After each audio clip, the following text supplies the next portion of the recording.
We were walking down the street and this guy hangs out the window and goes, "You Packy!" And then my friend Pat, he grabbed the guy out and he starts hounding on him. Ooh. All he kept saying was, "You ignorant he's not Packy, he's black." The following is an Oh Hey podcast production. This episode may contain coarse language and content sensitive to some viewers. Viewer discretion is advised. So this is another installment of conversations on BTG, Bridging the Gap. So today we have Rab, our producer Australian. He's the one behind the scenes. Behind the scene guy. Yeah, making everything look great. And when we met first, our introduction, and we talked a little bit about our backgrounds. And I was particularly fascinated with yours because, you had mentioned that your dad is Nigerian, a biological father is Nigerian, and you were raised by white parents. Your mother is of European ancestry as well. So I kind of wanted to get the story behind that, and also your experiences as a black man in Canada. Yeah, well, first, thanks, Sam and Charles, for having me. That's a long one. So I guess as a bit of a backstory. So what I know of my birth and my childhood actually does play a lot into the who am I narrative that we'll get into today. But I was my father was Nigerian. My mother was my birth mother was French Canadian. My birth father was Nigerian. Okay. The only thing I know about my origin story is that they were both apparently medical students in Montreal. Oh wow! And they did what people do when they're in college or university. They fall in love and they get some. And then they had a little Canadian black kid. And then 6 months later, I was adopted by my parents, effectively my parents, who happened to be Dutch. A white family. And they didn't have a child yet. And they decided to, ironically, in the height of the civil rights movement, 1968, they decided to adopt a black child, which for a Dutch family, which has its South African influences to it, is a pretty bold step. Yeah. So you had mentioned it was at the height of the civil rights movement. How was it like in Canada? I will let you go back to bringing the background story and all those things. How was it like in Canada? I don't know if you remember enough to be able to. Well, I always knew that was different, right? It's not like if you're a white kid up into a white family or black into where there's no visual cue, but there's a daily reminder that you're visually different, and then your sister comes along and then she's visually different. But we all say this now, I wasn't raised to see color, and I definitely wasn't, but I never really felt that I was different or picked on or anything. I didn't get a sense of what it was like to be different because you were colored until I think I was the equivalent of grade 1. Grade 1? In Holland, actually. So I was born in Holland. Yeah, I was born in Montreal. We moved a little bit around in Canada, I think Edmonton and Stratford, Ontario. My dad was an engineer, and then he got sent back to the country of origin, which was Holland. And that was the first time I remember, and I remember it pretty vividly, of being picked on and called a name that had to do with dirt. And I remember my dad asking me why I was so upset, because I had no basis on which to associate that with racism. But for some reason, I knew it was the indicator that I was different. And it was because I was brown. I don't remember experiencing any detriment to being black that I perceived until much later in high school, right? When you start getting into racial comparisons. But ironically, I was never called, the N-word in high school. I was called all the slurs to do with East Asian, right? The Indian or Packy. And I remember, and again, partly because I wasn't raised to think that way, right? I think we call it being whitewashed now. But I was just raised normally by a great family, and then not an amazingly affluent upbringing, but we struggled. We did well. My family was very rooted around the concept of family. Grew up on a farm, did organic farm type things. So I wasn't raised in an environment where you'd experience that or even need to talk about it. So ironically, when this incident happened in high school, when I really, really realized that, okay, I've always known that I'm black and I'm different. I know that there's this thing called racism, but I've never experienced it. So I've never felt very empathetic towards other kids that were experiencing it because they didn't know what that looked like. But we were walking down the street. I think this is grade 12 now. So you're almost at the end of your high school year. You're ready to go into the world. Yeah. And all of my friends were just happened to be white. And we're walking down the street. It's at nighttime with my good friend Pat and Dave, I think Derek. And this truck rolls by. Thinking back, it's a classic redneck truck, right? Really loud, really big, really rusty. And then this guy pulls over, and then I'm looking at whatnot, and I remember two things. I remember my friends getting around me, and I couldn't quite fathom why, but they were building a wall. They were shielding from what they knew was the reality that I had no clue existed yet. And then this guy hangs out the window and goes, "You fucking Packy!" And so I'm processing all that at the same time. This is an instant. Yeah. And then Confused as hell. And then my friend Pat went off, like I should have gone off, right? Yeah. And then he went to the truck. The truck had stopped. He grabbed the guy out and he starts pounding on him. Ooh. And I'm still processing, but he was defending me, but all he kept saying was, "You ignorant fuck, he's not Packy, he's black." So I wasn't sure if he was angry at getting the culture wrong or if his friend was being targeted, but that was the first time that I realized that, wow, this actually is a thing. Oh, wow. And that's when I knew that I was genuinely different and that it might actually cause a problem as I'm about to go into the real world. Well, yeah. And so, this was in Canada. Where in Canada? It was in Canada. That would have been 1986. Where? Here in Vancouver, British Columbia. Yeah. Oh, really? In the suburbs, but yeah. It was here in Vancouver. So we have we've always had a traditionally large, Indian community and I don't know if it was even Pakistani. I think that was even ignorant. It was just a largely an Indian community, but there's this guilt by association thing.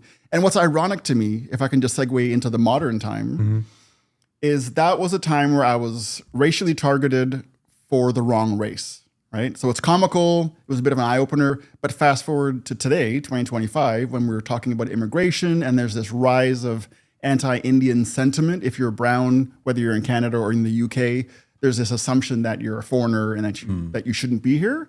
And so routinely, and I do mean routinely, at least once every 2 weeks, I will either get a comment in the comment section that has to do with go back to your country and you're here on you're soaking up our tax dollars, to having been verbally and physically pushed here in public. Really? You? Here. Me, 6'1", looking like Vin Diesel sometimes. I got pushed and shoved out of the way because there was a Sigma guy doing a Sigma, "I'm not going to move for you" nonsense on the street going to the Canucks game. Right now? 2 weeks ago. He goes, really? What? You fucking Hindus got to remember where your place is and you're in my country and you'll move when I walk by. And I said, I was born in Montreal and kept going. But I was in the same state of, I don't know how to process this.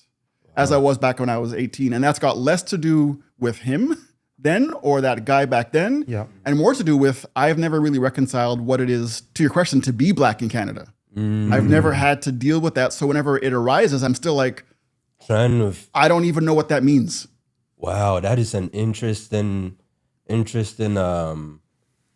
way for me to look at it, from what you're telling me, that even though you've been black your whole life, you still don't know how to process it because of the way you were brought up. Yeah. And something that you had said earlier on, the way your parents raised you, I think is the right way, where it's not overly like, oh, you are black, so this is this and that and all that. Live your life as a human being. We live in this society. Of course, you're going to encounter it. But I'm curious to know if you're still trying to find a way to process your position as far as, quote unquote, your race in Canada. I think absolutely. I think one of the things, so when I say that it had nothing to do with that guy at the Canucks game and nothing to do with the idiot in the truck back in 86, it had more to do with my not understanding or knowing what it is to be black. And so again, that isn't a them thing and it isn't a parent thing. It's a me thing.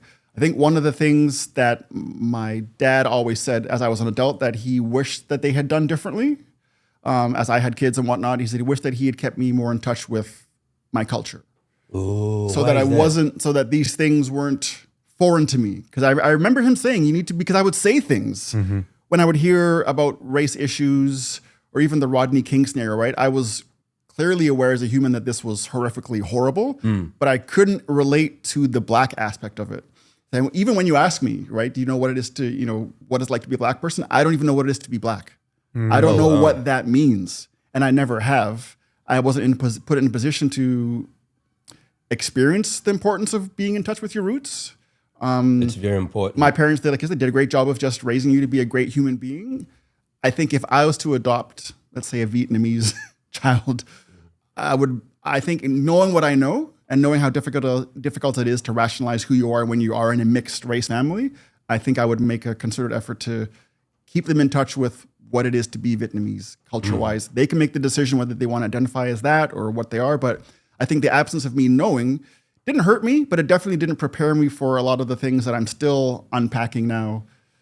So when George Floyd happens, right, I am outraged. I'm watching the screens. I'm tapping into my anti-law enforcement mentality for that reason. But I'm actually furious. I'm livid for the first time, and I'm having really horrific, violent thoughts when it comes to law enforcement. I want to be in the protests. I want to do something. Right? And as I thought about that, the first time that I've ever been that angry, I needed to really think about where is this coming from? And what I realized was that I was and still am more angry at myself for it taking this long for me to identify with my black community.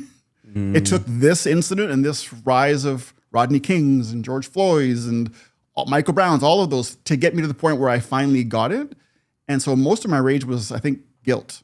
That my absence of knowing what it is to be black left me unprepared for this. And also I was aware that all the people that I'd either directly or indirectly discounted because I couldn't understand their blackness, right? When someone said, we've been oppressed, I would say, you haven't been oppressed. You're driving a Mercedes. You're not oppressed because I didn't understand. So for me, that whole 2020 George Floyd thing was as much of a culmination of race relations haven't really gotten all that far, but also that I know nothing of my race.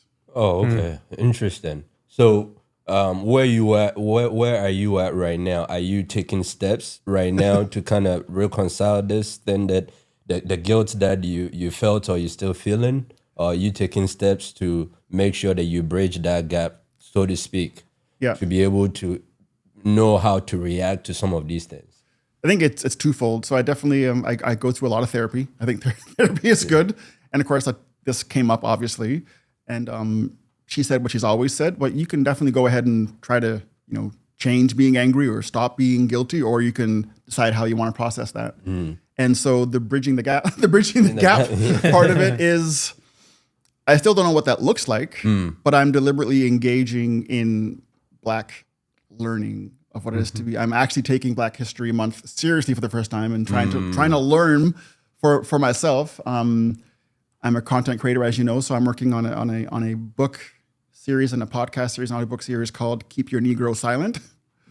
That's got less to do with the man oppressing Black culture, which it has, but more to do with how have I kept my Negro silent? How have my parents, through all their best intentions, subconsciously, inadvertently kept their Negro silent? I think we all own a piece of silencing the Black voice, and in my case, I silenced it. I benefited from it in the corporate world because when I look back, could I have gotten as far as I gotten without being corporate white? Like if I tapped into my Blackness and I was a little more street, could I have gotten to where I'd gotten? I don't know. I think maybe in some cases not. So you had just said something right now.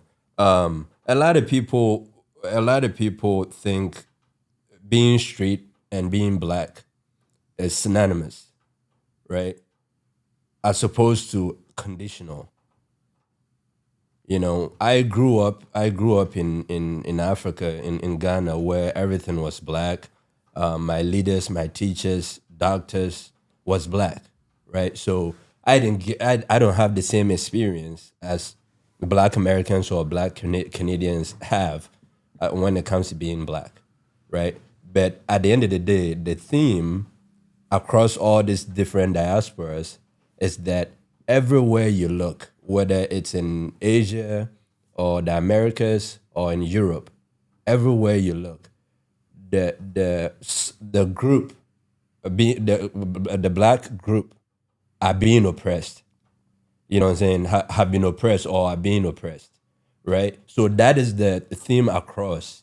But Black experience is different for a Black American, for a Black Canadian, for a Black European, Black Australian, and all that, or Black African, and that gave me the opportunity when I came to the U.S. That gave me the opportunity to be able to be myself. Right? I observe, but I am myself. So in Ghana, growing up, I've seen doctors, I've seen engineers, and all that, and your parents or the people around you tell you that you can be whatever that you want to be.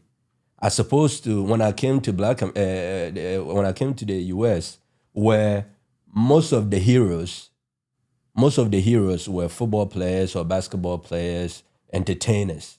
Those are the people that were allowed, because these are the spaces that they were allowed to thrive. You know, education. When it comes to education or in the science community and all that, Black people were historically snubbed. You weren't allowed into the rooms, you know. And so being Black, it's an interesting thing. And so this is part of the reason why I was very excited to have this conversation with you. Your idea of being Black in Canada with the experiences and all that is unique compared to what I've seen in the US. And one business leader said that Black Americans have a self-confidence but have self-esteem issues. And so that's why they tear each other down. They kill each other and all that. They have self-confidence because they are in the midst of a world market. Because America is the world market. What America do, everybody sees. So if you're a Black America and you make a music, chances are a lot of people outside of America will hear it. But they have self-esteem issues because of they don't know their origins, the roots. Some of the great people before slavery, some of the great people during slavery, some of the great people during Jim Crow, some of the great people that are doing great things right now but are not being mentioned. And on the opposite side, Africans have good self-esteem but have low self-confidence because their skills or whatever they've been able to produce have not been on the world market. And so that's why recently, when African Americans and Africans started talking to each other slowly, Afrobeat exploded. Right. You know what I'm saying? So because now you have Black America saying that this sound sounds very familiar and very unique. Sounds like something that I will dance to or I'll listen to. And so Afrobeat exploded. You know, this is why it's very important for us to talk to each other, to learn from your experiences. And so I'm glad that you were able to tell me, you know, a piece of your experience. I mean, it's even hearing you speak, right? There's still a part of me that I have no clue what the hell Charles is saying. Afrobeats, like I am out of touch with some of the most basic of things that either I should know or should I know, right? What is the value of me knowing? I think that's something I also need to process. Do I need to know everything about what it is to be Black? Or is being Black so ambiguous and specific to each person in each country that the value versus effort just isn't there? I need to be a good human, accept everybody. But I'm curious, Sam, from your perspective, as an Asian Canadian, do any of those kind of disconnects, experiences resonate with what you've been through? Experienced? Not really, because growing up in Canada, specifically in Vancouver, there's a lot of Asians, a lot of people who look like me. So I never even knew about this thing called racism. Oh, you didn't? No. Was it because, so growing up, mostly you were in the community of Asians, or when you went to school, there was a lot of Asians, so there was not those picking on you or saying something derogatory and all that? Yeah, there's no separation whatsoever. We always all got along. And actually, I grew up with a lot of Italians. In my neighborhood, there's a lot of Italians. Oh, okay. So growing up, half the school were Italian kids. The other half were some form of Asian. And we all got along with each other. Oh, okay. Like my closest friends back when I was in grade school were Italians. And then later on in high school, you kind of see cliques and groups. Some people form their own cliques of the same race. maybe intentionally, maybe not intentionally. Right. But you can see a group of blacks, you can see a group of Asians, you can see a group of whites, you can see a group of mix, and everybody is cool with everybody. There's no us against them. It's just I choose this clique and you choose that clique, and we all live harmoniously. So I never had any sense of separation or anything like that whatsoever. Even today. However, there are certain times that Asian as a group is picked on in stereotype. I mean, we had that recently with COVID, right? For sure. Every Asian person or person that looked Asian was a walking target. For sure. Here in Canada? For sure. Here in Canada. I think And I know the globally. US at that time, the US was very, even Joe Biden had to step in and say that, they had to pass a law and all those things. But anyway, sorry, yeah. go ahead. But I think I kind of get a unique perspective because my parents, they grew up in Hong Kong, and my dad and my mom, they immigrated here just before I was born. So I'm very much Canadian. I never lived in Hong Kong. Yeah. I visited there a couple of times, but I never lived there long term. But my mom she's a Canadian, but she still has ties to her past, and she speaks broken English. You can have a conversation, but you can tell that she's not comfortable speaking English. My dad is different because my dad can speak fluent English because he was forced to because he had to work. Right. He's the breadwinner in the house. Oh, okay. So do you speak Cantonese? I speak Cantonese, but only to my parents. Okay. Only to my parents. Why is that? Like none of my friends speak Cantonese. Even the ones that can, they don't speak Cantonese because all my they were friends. all born here. Yeah, they're all born here. Okay. I don't know. I don't have any friends who are like strictly just from Asia, Right. or specifically Hong Kong. Oh, okay. That makes sense. You know what I mean? That makes sense. So it's funny because my nieces, I have two nieces. They're 5 and 7, and they spend a lot of time with grandma and grandpa, my parents. And so my parents still speak to them in Cantonese. Oh, yeah. And they'll respond in English. But kids pick up on this so fast. Right. Like you don't have to teach them. They're always processing in their head, right? So they can understand it, but they might not be able to speak it, like respond to you back in Cantonese. But if you tell my nieces something in Cantonese, they'll process it right away.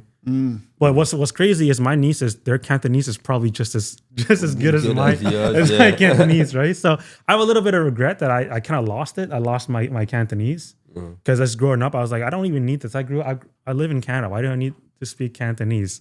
What's the point of all this, right? Yeah.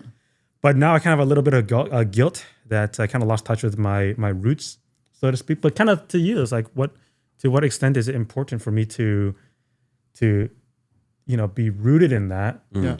Is it important? A, is it important? B, how important is it? To what extent do I have to go? Yeah. Right? So I have. Go ahead if you had something. Yeah, I think what I've realized is, and this I think this speaks to a lot of things, but I've accepted that it's not important to me.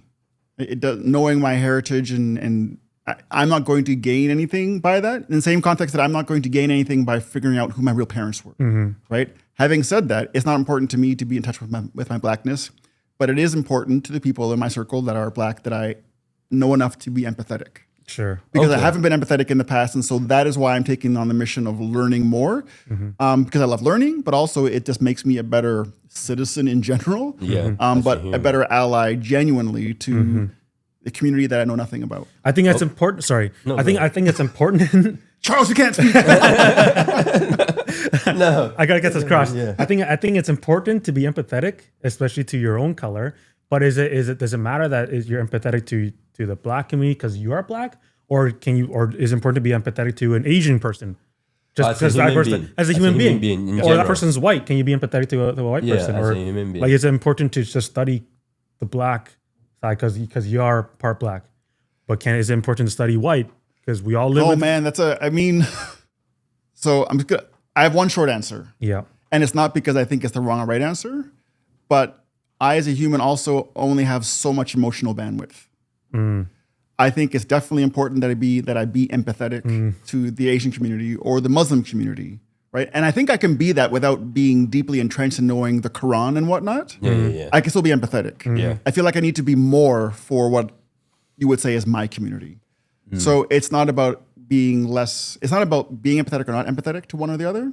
It's I feel more committed to a deeper understanding, which is beyond empathy, with the Black community. That doesn't mean that I'm going to treat any other race any less seriously, but if I had to go to a TED Talk about Black history versus a TED Talk on the Quran, I'm probably going to go to the Black history one. Okay. I might read about that offline, but I'm going to put my effort into where my emotional bandwidth is being impacted the most, and that's being out of touch with what it is to be Black. Got it. So to add on to what both of you said, I'll go back a little bit to what you had mentioned when you were talking about your story. The point where your friend, I'm assuming he was white, when somebody called you Paki, they pulled the person out and they started beating him. That is them being empathetic, even though they are not Black, right? So it's important. But as a Black person or as an Asian, is it important to know your language? Yeah, because what is culture? First of all, we had already mentioned that you need to know your roots, right? It's very important because your root is what basically propagate your growth, literally and figuratively, okay? So culture is basically a way of life for survival, whether it's the music that you listen to, the food you eat, the way you talk, the language and all that. It was a way, if you go all the way back, it was a way for a group of people to survive through times. You know what I'm saying? So if you are sad, maybe there is a music that you sing that brings you joy. The sounds, the beat, that is part of your culture. Now let's come back to biologically. You know, in the US, they say a lot of Black people, it's easy for a Black person to get a heart attack and all kinds of diseases, cardiovascular diseases. You know, what they are not saying or what they are not highlighting is that the Africans that were taken from Africa and then enslaved in America had to change their diet completely from what their ancestral diet is. You know what I'm saying? And so now adapting to this new diet where in North America, a lot of the cheeses and all those things, is going to change your genetic makeup over a period of time. So as a Black person, if you go back and learn your roots, you start understanding why we braid our hair the way we braid it, why we talk the way we talk, why we listen to music the way we listen to, why we dress the way we dress. And so when somebody is dogging you, if you know where you're coming from, it does not make any difference for you because you understand yourself. Right. You know what I'm saying? So that's what I will add to what both of you said. It's important. It might not be important to your bank account right now and all those things, but anything that has to do with your whether ancestral culture and all that, it's important to at least be aware of it, Right. To make your life a little bit better. Right. Absolutely. Right. That book you say you're writing?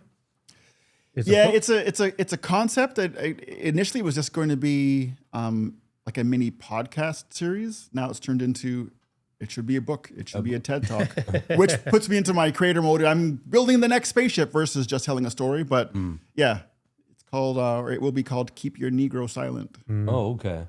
And right off the back, keep your Negro silent. You would think that it's antagonistic. Absolutely. But you know what I'm saying? But I have a marketing background. It's partly you go. intentional, but, and that's one of the things as well, right? In today's culture, that's, yes, it's deliberately inflammatory, but it's also retrospective. I have a preface to the book that speaks to, this is more about how I've kept my Negro silent, right? We all, and it is not even specific to the Negro thing. It's, have you kept your gay silent? Have you kept your Asian silent? Have you kept your womanhood silent? If you're a woman, we all are prone to keeping key parts of our personas or our beings to conform. Yeah. Right. And yeah, I can speak to how I've kept it silent myself. I can speak to how, as a person who doesn't understand what it is to be Black, how I can say, oh yeah, you kept me in my place. right? And I think it's just important to weave the narrative. The overall message is we can talk about Black oppression and we should 100%. I think the moving on part is when we start to own little bits and pieces of how we've allowed that to become part of our makeup and how we've actually co-opted that and are silencing ourselves. And so that's what the concept is more about. It's not about blaming the white man or blaming the Black person. It's just we all silence ourselves, and this is how I've silenced my Negro. One of the marketing campaigns that I'm thinking of doing is actually going to be a bunch of white people in Robinson Square with signs saying, keep your Negro silent. Oh, really? With a QR code, right? So I want to start the conversation. I want it to be hard to talk about because it is hard to talk about, but I want to approach from a place of ownership. Before I start accusing you of silencing me and you keeping me in my place. What have you done? What have I done to get out of it? How have I benefited from that actually? And yeah, how have I kept my Negro silent? It's interesting. I think, and this is my personal humble opinion. I think as an African, it's definitely easy for me. Maybe this is unique to me. I need to talk to more Africans and get their point of view on this. It was definitely easy for me to be Black in America because I didn't come up with all the, growing up, I didn't know about Martin Luther King. Right. I didn't know about Malcolm X, and all the routes and the racism and all that. I remember I was in the history class in the US in college, and they were talking about, I'm sitting in the back chilling because history is not important to me at that time. Only worry about engineering classes. So I'm sitting in the back, and the teacher says something about how Black people were worth only 1/3, compared to an average white man. And I was like, what? I've never heard of this. So I didn't grow up in all this. And so it was easy for me to be Black in America. I never experienced racism personally in America. Nobody came up to me, shoved me, said the N-word to me and all that until just a month ago. No, not even a month, a couple of weeks ago. I was at a cafe. Here in Vancouver? Not here in Vancouver. I had actually gone to Blaine because I had to go to the US to do something. And then I stopped at a coffee shop in Blaine. And as soon as I walk in, I'm dressed nice and all that with my mixture of street and executive. So I have a suit. And, I walk in and there is a table that I wanted to sit on. So I go, as I'm putting my bags down, I see this homeless looking man sitting right next to the table that I was going to sit in. My first thought was, man, I hope he doesn't steal my laptop when I come. Gotta watch those whiteys. Yeah. When I go get something to drink. And so, that was just a quick thought that I had. And I set up my laptop, went and got my tea and came and sat down. As soon as I came and sat down, I put my headset on and I started working. Okay. As I was working, this other guys that I've seen them talking over there didn't really pay attention. One of them walked up to me. Both of them are white. One of them walked up to me and he said, "Did you hear what the guy sitting behind you said?" And I was like, "No." And I was like, "What did he say?" He said he was sitting behind you saying effing nigga and all those things. And I was like, I didn't hear it. You know what I'm saying? So even my first in-person racism experience, I didn't hear it. I was so prepared to answer him because of the way I grew up in Africa. You couldn't tell me, because of the way I was raised in Africa, the way the confidence my grandmother instilled in me, you couldn't tell me you were better than me. You know what I'm saying? You couldn't tell me you were better than me. Where is your proof? Just because I'm Black, you have no idea what I've been through to get over here. Right. I have double major in engineering. I work for a great company from adversity. So you mean to tell me that you think you are better than me just because you are white, your skin color? No, show me proof. You know what I'm saying? If you are Elon Musk and you approach me and you say, I'm better than you, of course you've built rocket and all that. So I'll be like, yeah, you got this one, bro. you got this one.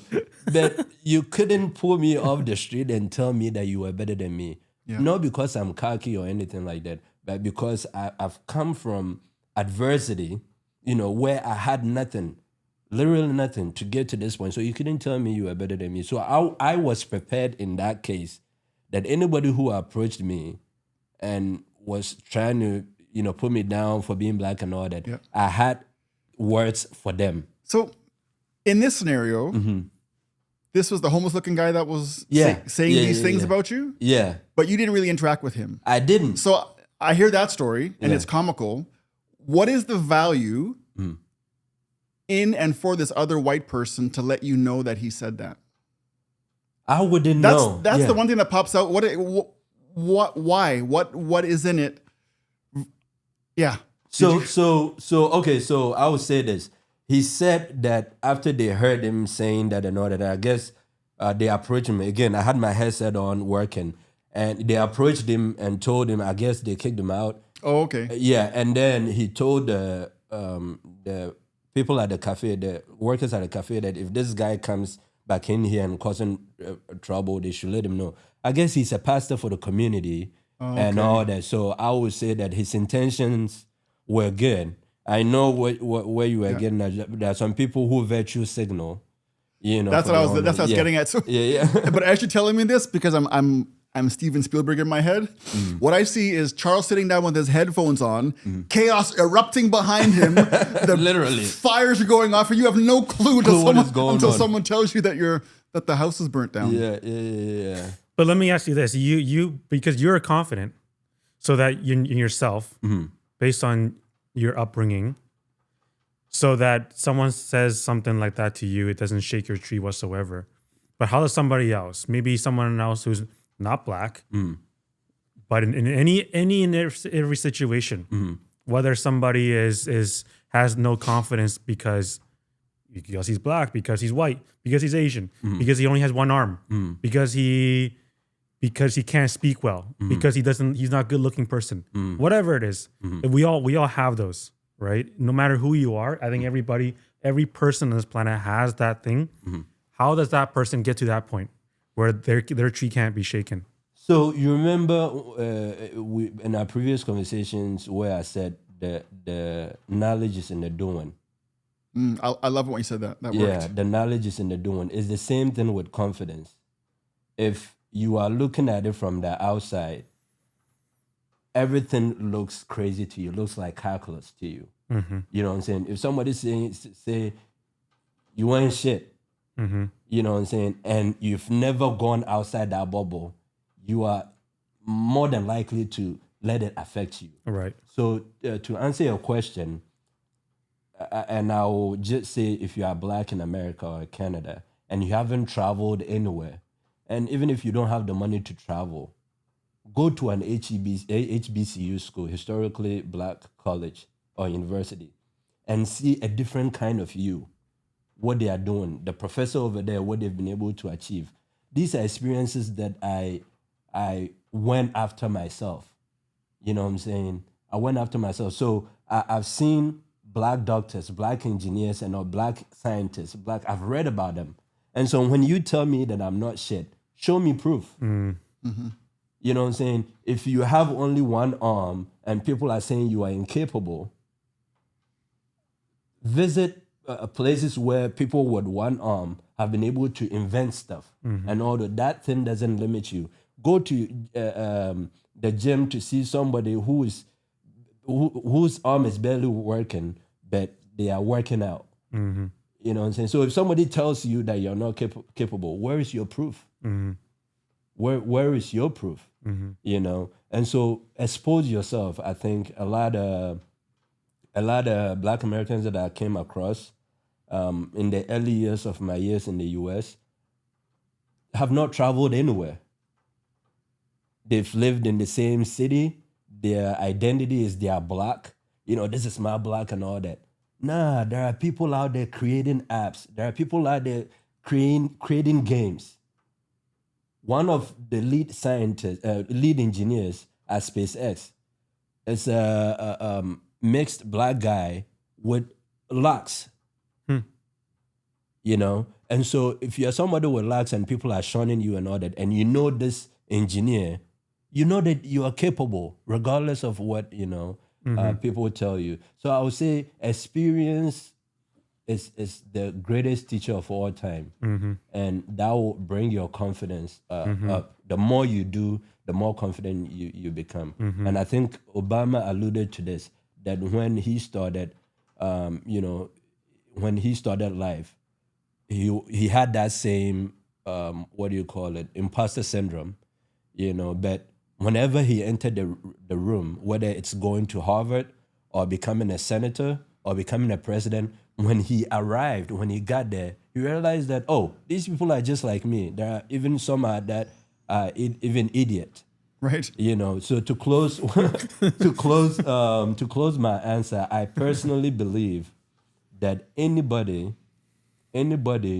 who disparages someone without even getting to know them, there are two ways. They either have some kind of mental problem, or they are incredibly and stupidly ignorant.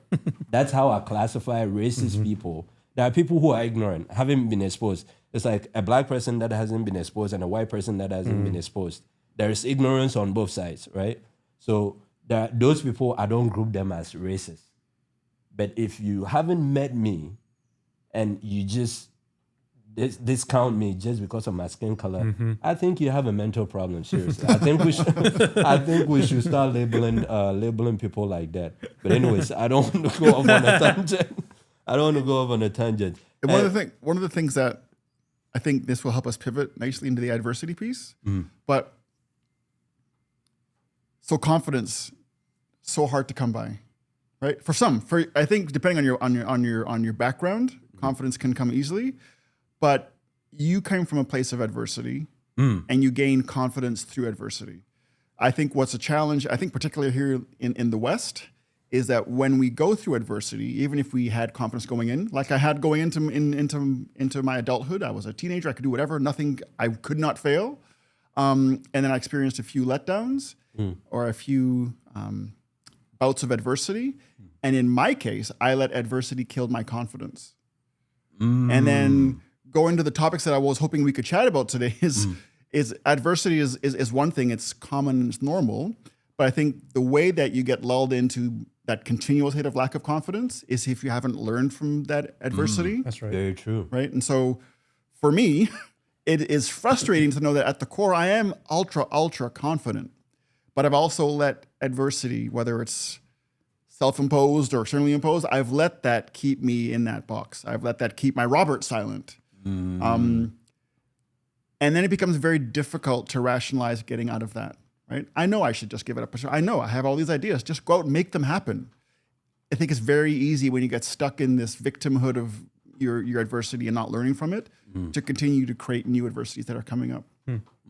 That's interesting. I didn't look at it that way. So Sam, I know we've had conversations before where you said, growing up, academically, that was not your forte, But when I met you, and since I've known you, you have this confidence about you where you believe in the things that you're doing and the things that you want to achieve and all that when we have conversations.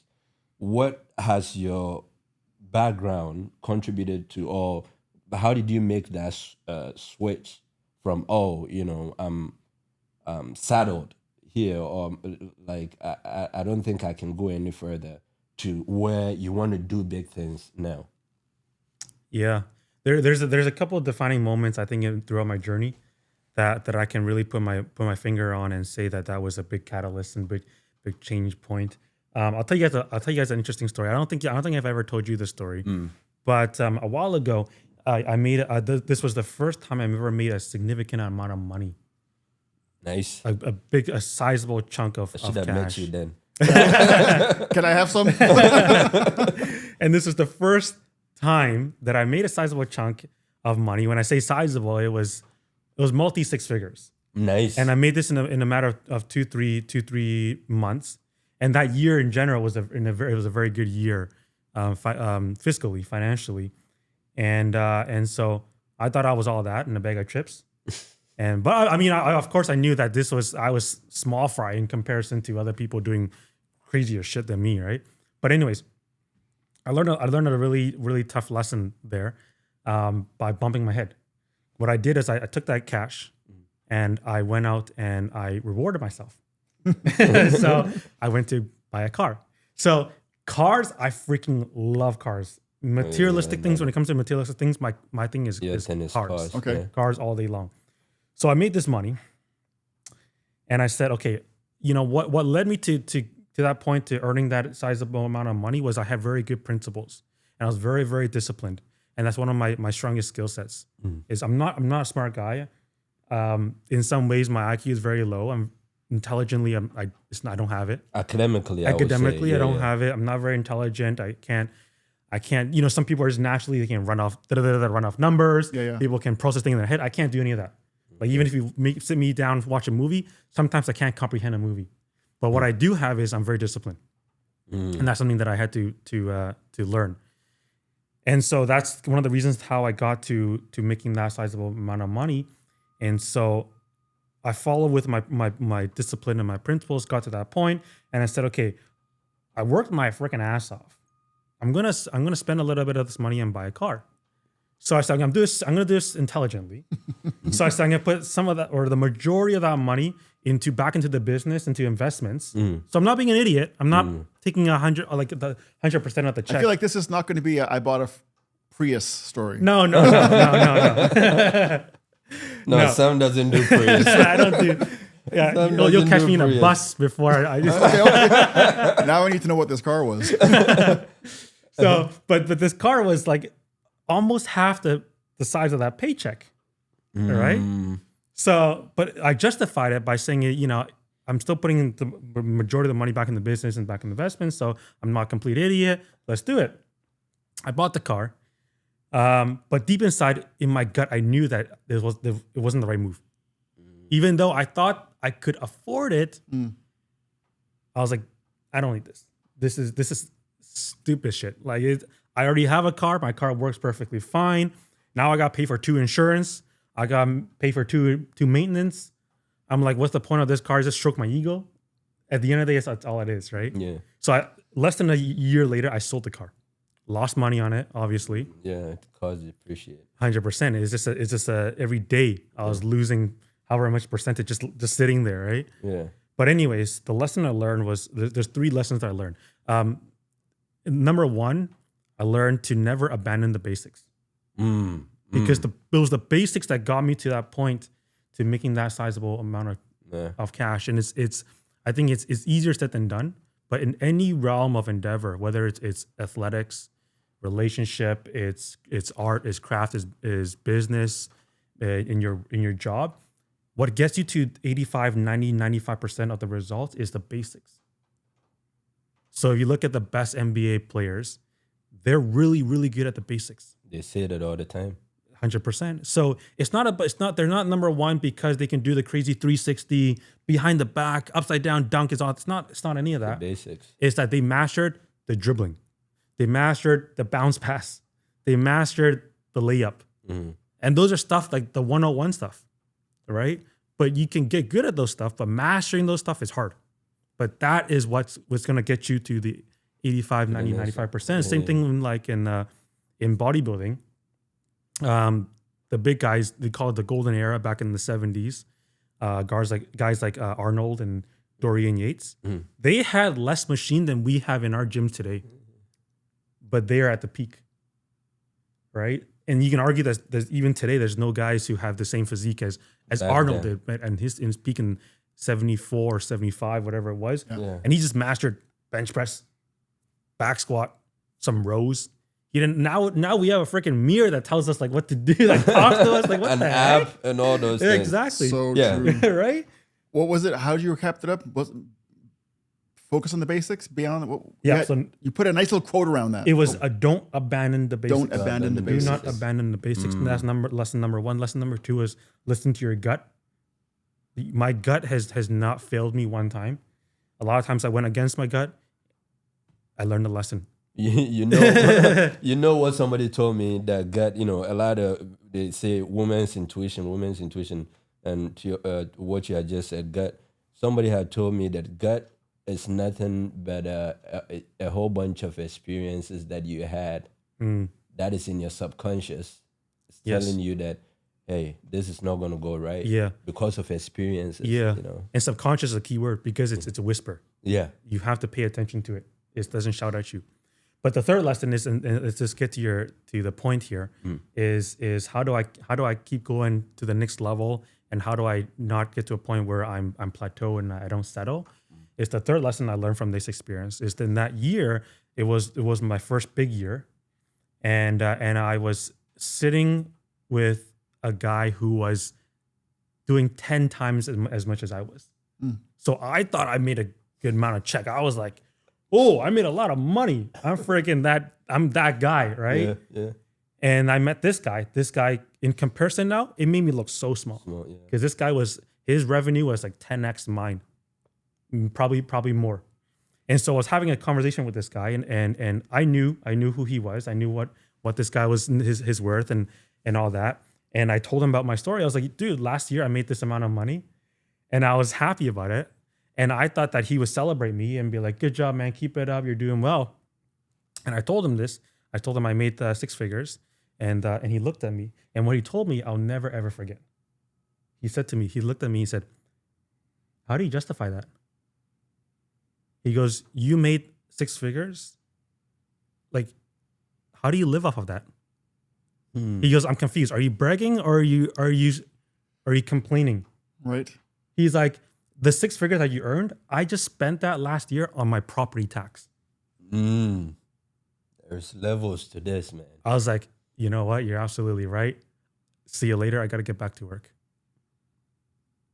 All right. Yep. So in comparison, I think that when we say we can afford something, quote unquote, afford, we use that word. We determine affordability relative to our current situation. Conditions, yeah. Right. We say our bank account is this. In relative to this bank account, yes, I can afford this thing. When in reality, we should be determining affordability based on our capability, our what we can potentially get to, And our gut knows that. and our gut knows that, and our goals. So it's interesting that you bring up that story because I was bragging about my new toy over there earlier, right? And then I just spent $1,800 on this brand new toy that was going to do that. And then fast forward to a week, and we know now that there's a bit of a job crisis and there is no capital coming in. So I could afford it for sure based on the now, like you said, exactly based on the now. My gut knew that we had done 5 episodes already with the previous gear and it was just fine. I've supported 18 other guests in the past 2 months. It was just fine. So Nice. what needed it? Because I kept seeing that piece of equipment in other people's podcast setup rigs. But the reality was my gut knew I didn't need it. I went for it anyway.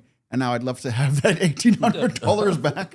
Just like I'm sure you would have loved to not have bought that car and have it depreciate. 100%. Wow. 100%.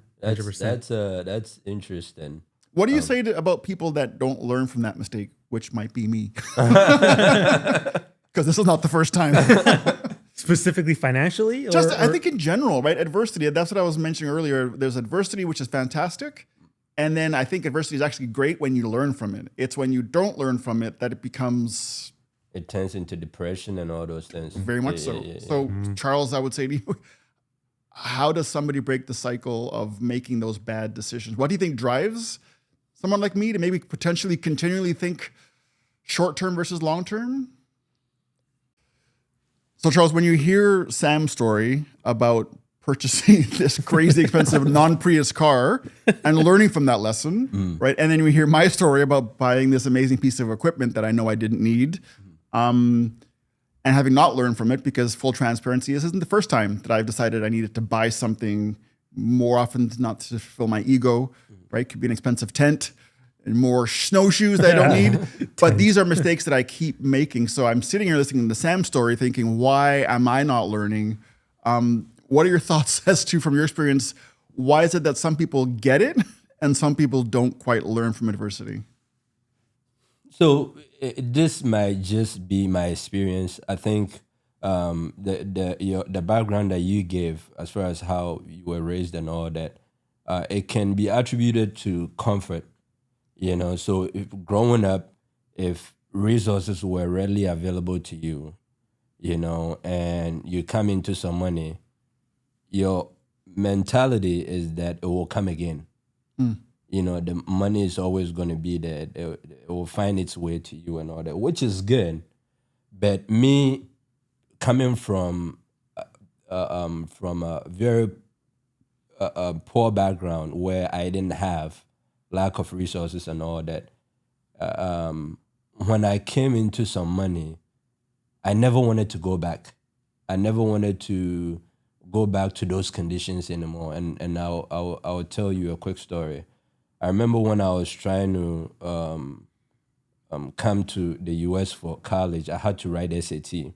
And so I moved from the city that I grew up in, Takoradi, and moved to Tema, which is a suburb of the capital, Accra. And I was living with some family friends. They gave me one room. Just give me one room was enough. I didn't want to bother them. I had already told you guys that I'm very independent, and I didn't want to bother anybody for food and all that. So I started going out, taking small jobs and all that. There was one time where I didn't eat for 2 days. Okay, 2 days straight, I didn't have food to eat. It wasn't like I had food and I chose not to eat it. I didn't have money to buy food. I ran out of money and all that, to the point where one time, within that 2 days, I was so hungry. I said, you know what? I'll try and force myself to sleep. So when I wake up the next day, I'll find out a way to, find food. But because I was so hungry, I started hallucinating. Even talking to you guys right now about it, like every time I even think about that scenario where I was hungry, I feel the headache that I was having, I replay it again. It's not a good feeling. So when I came into the money, I've been always careful. Friends, at that time, girls that I was dating would be like, why you work so hard? Why you, even when you have money, why don't you want to do things? That is because I'm always thinking of rainy days. So I had no other choice but to learn from my experiences. So what somebody has to do if you don't have that experiences is to, again, open yourself up to experiences. Right. So at that time, if me and Sam were friends and he came into some money and he let me know, I would have advised him, I would have been able to tell him, Buy a Prius. Yeah. Get a Prius, even though you don't like it, So again, your experiences can help a little bit, but if you don't have those experiences, go to places, either travel or just acclimate yourself with conditions like that. Walk around, even your own city. Walk around and see people that don't have. If I walk down the street on Hastings, for example, and I see all these homeless people, to me, because of my experience, I've slept outside the house before. You know what I'm saying? I've been, not that I was homeless, I could have easily gone back to my grandparents and sleep over there. But because I wanted to be on my own, I was sleeping on rooftops and people's garages and verandas and all that. So I don't see them as, why is this happening to them? It can happen to anybody. And so I'm very cautious when I come into some money as well. I have to save for rainy days. I have to be smart in my spending and all those things. I think that's a great takeaway. It's easy to talk about people who live in privilege, and I think to some degree maybe we all have. Yep. But if I love that, one surefire way to get out of that privileged mindset is to expose yourself to adversity. If you haven't experienced it, put yourself in a situation that's uncomfortable. I have one friend that felt very, very privileged and very comfortable in her cycle in Los Angeles. And so she, in a very small way at first, came up with this concept of an adventure a week. I actually met her in the process of her fulfilling that. Adventure, yeah. So I met her at a bus stop in North Vancouver as I was going to the North Shore to hike. Middle of winter, and there's this attractive white woman at the bus stop in the middle of nowhere. And So I first thinking, do I sit at the end of the bus stop? I don't want to be, that scary black guy, but that's where my brain was. But she said, hey, how are you? I said, oh, I'm good. I said, what are you doing? I said, I'm going hiking. And she said, who are you? I said, oh, my name's, I'm not going to give her a real name. Samantha. What you doing? Oh yeah, I just came up to Vancouver for the day from California. I said, for the day? Right. And so she proceeds to tell me as we're waiting for the bus, it turns out that she's going to the same place to go hiking. And she proceeds to tell me that she is a producer on a popular game show. And that in order to force her out of her comfort zone, she had gotten into this habit of crafting an adventure a week. Oh, wow. To show her something different. It didn't have to be a negative thing, but she wanted to always be exposing herself to something different. So that could mean going to a country where she doesn't speak the language and being uncomfortable on purpose. It could mean deliberately cutting her budget of spending for the day or the month to less just to experience what that was like. And in this case, it was, I just want to experience hiking in the snow when I've never done it before in my life. So that was her adventure a week concept. And so to your point, she exposed herself to adversity, ended up making a blog about it. I think she's written a book about it.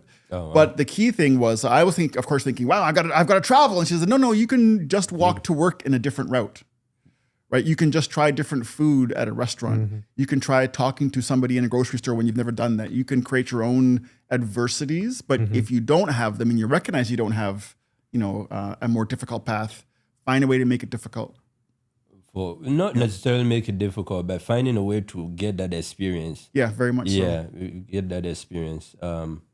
That's very that's the lady that you met that she's doing that. That's actually well put together way. And we actually, it was, we ended up hiking, which again, so I've got daughters. There's no way that I would recommend to my daughter to go meet a stranger at a bus stop. I don't care what color they are, and then go off into the wilderness in the middle of the week off trail for 2 hours. I know. But again, it was also like we stayed in touch, but it was also the magic of that moment from the perspective of in a day and age when there's plenty of reasons, like I would say, why I would distance myself from engaging with a white person, not out of fear, but the optics, right? I don't want to be the same story you told about the woman that took the purse and moved it.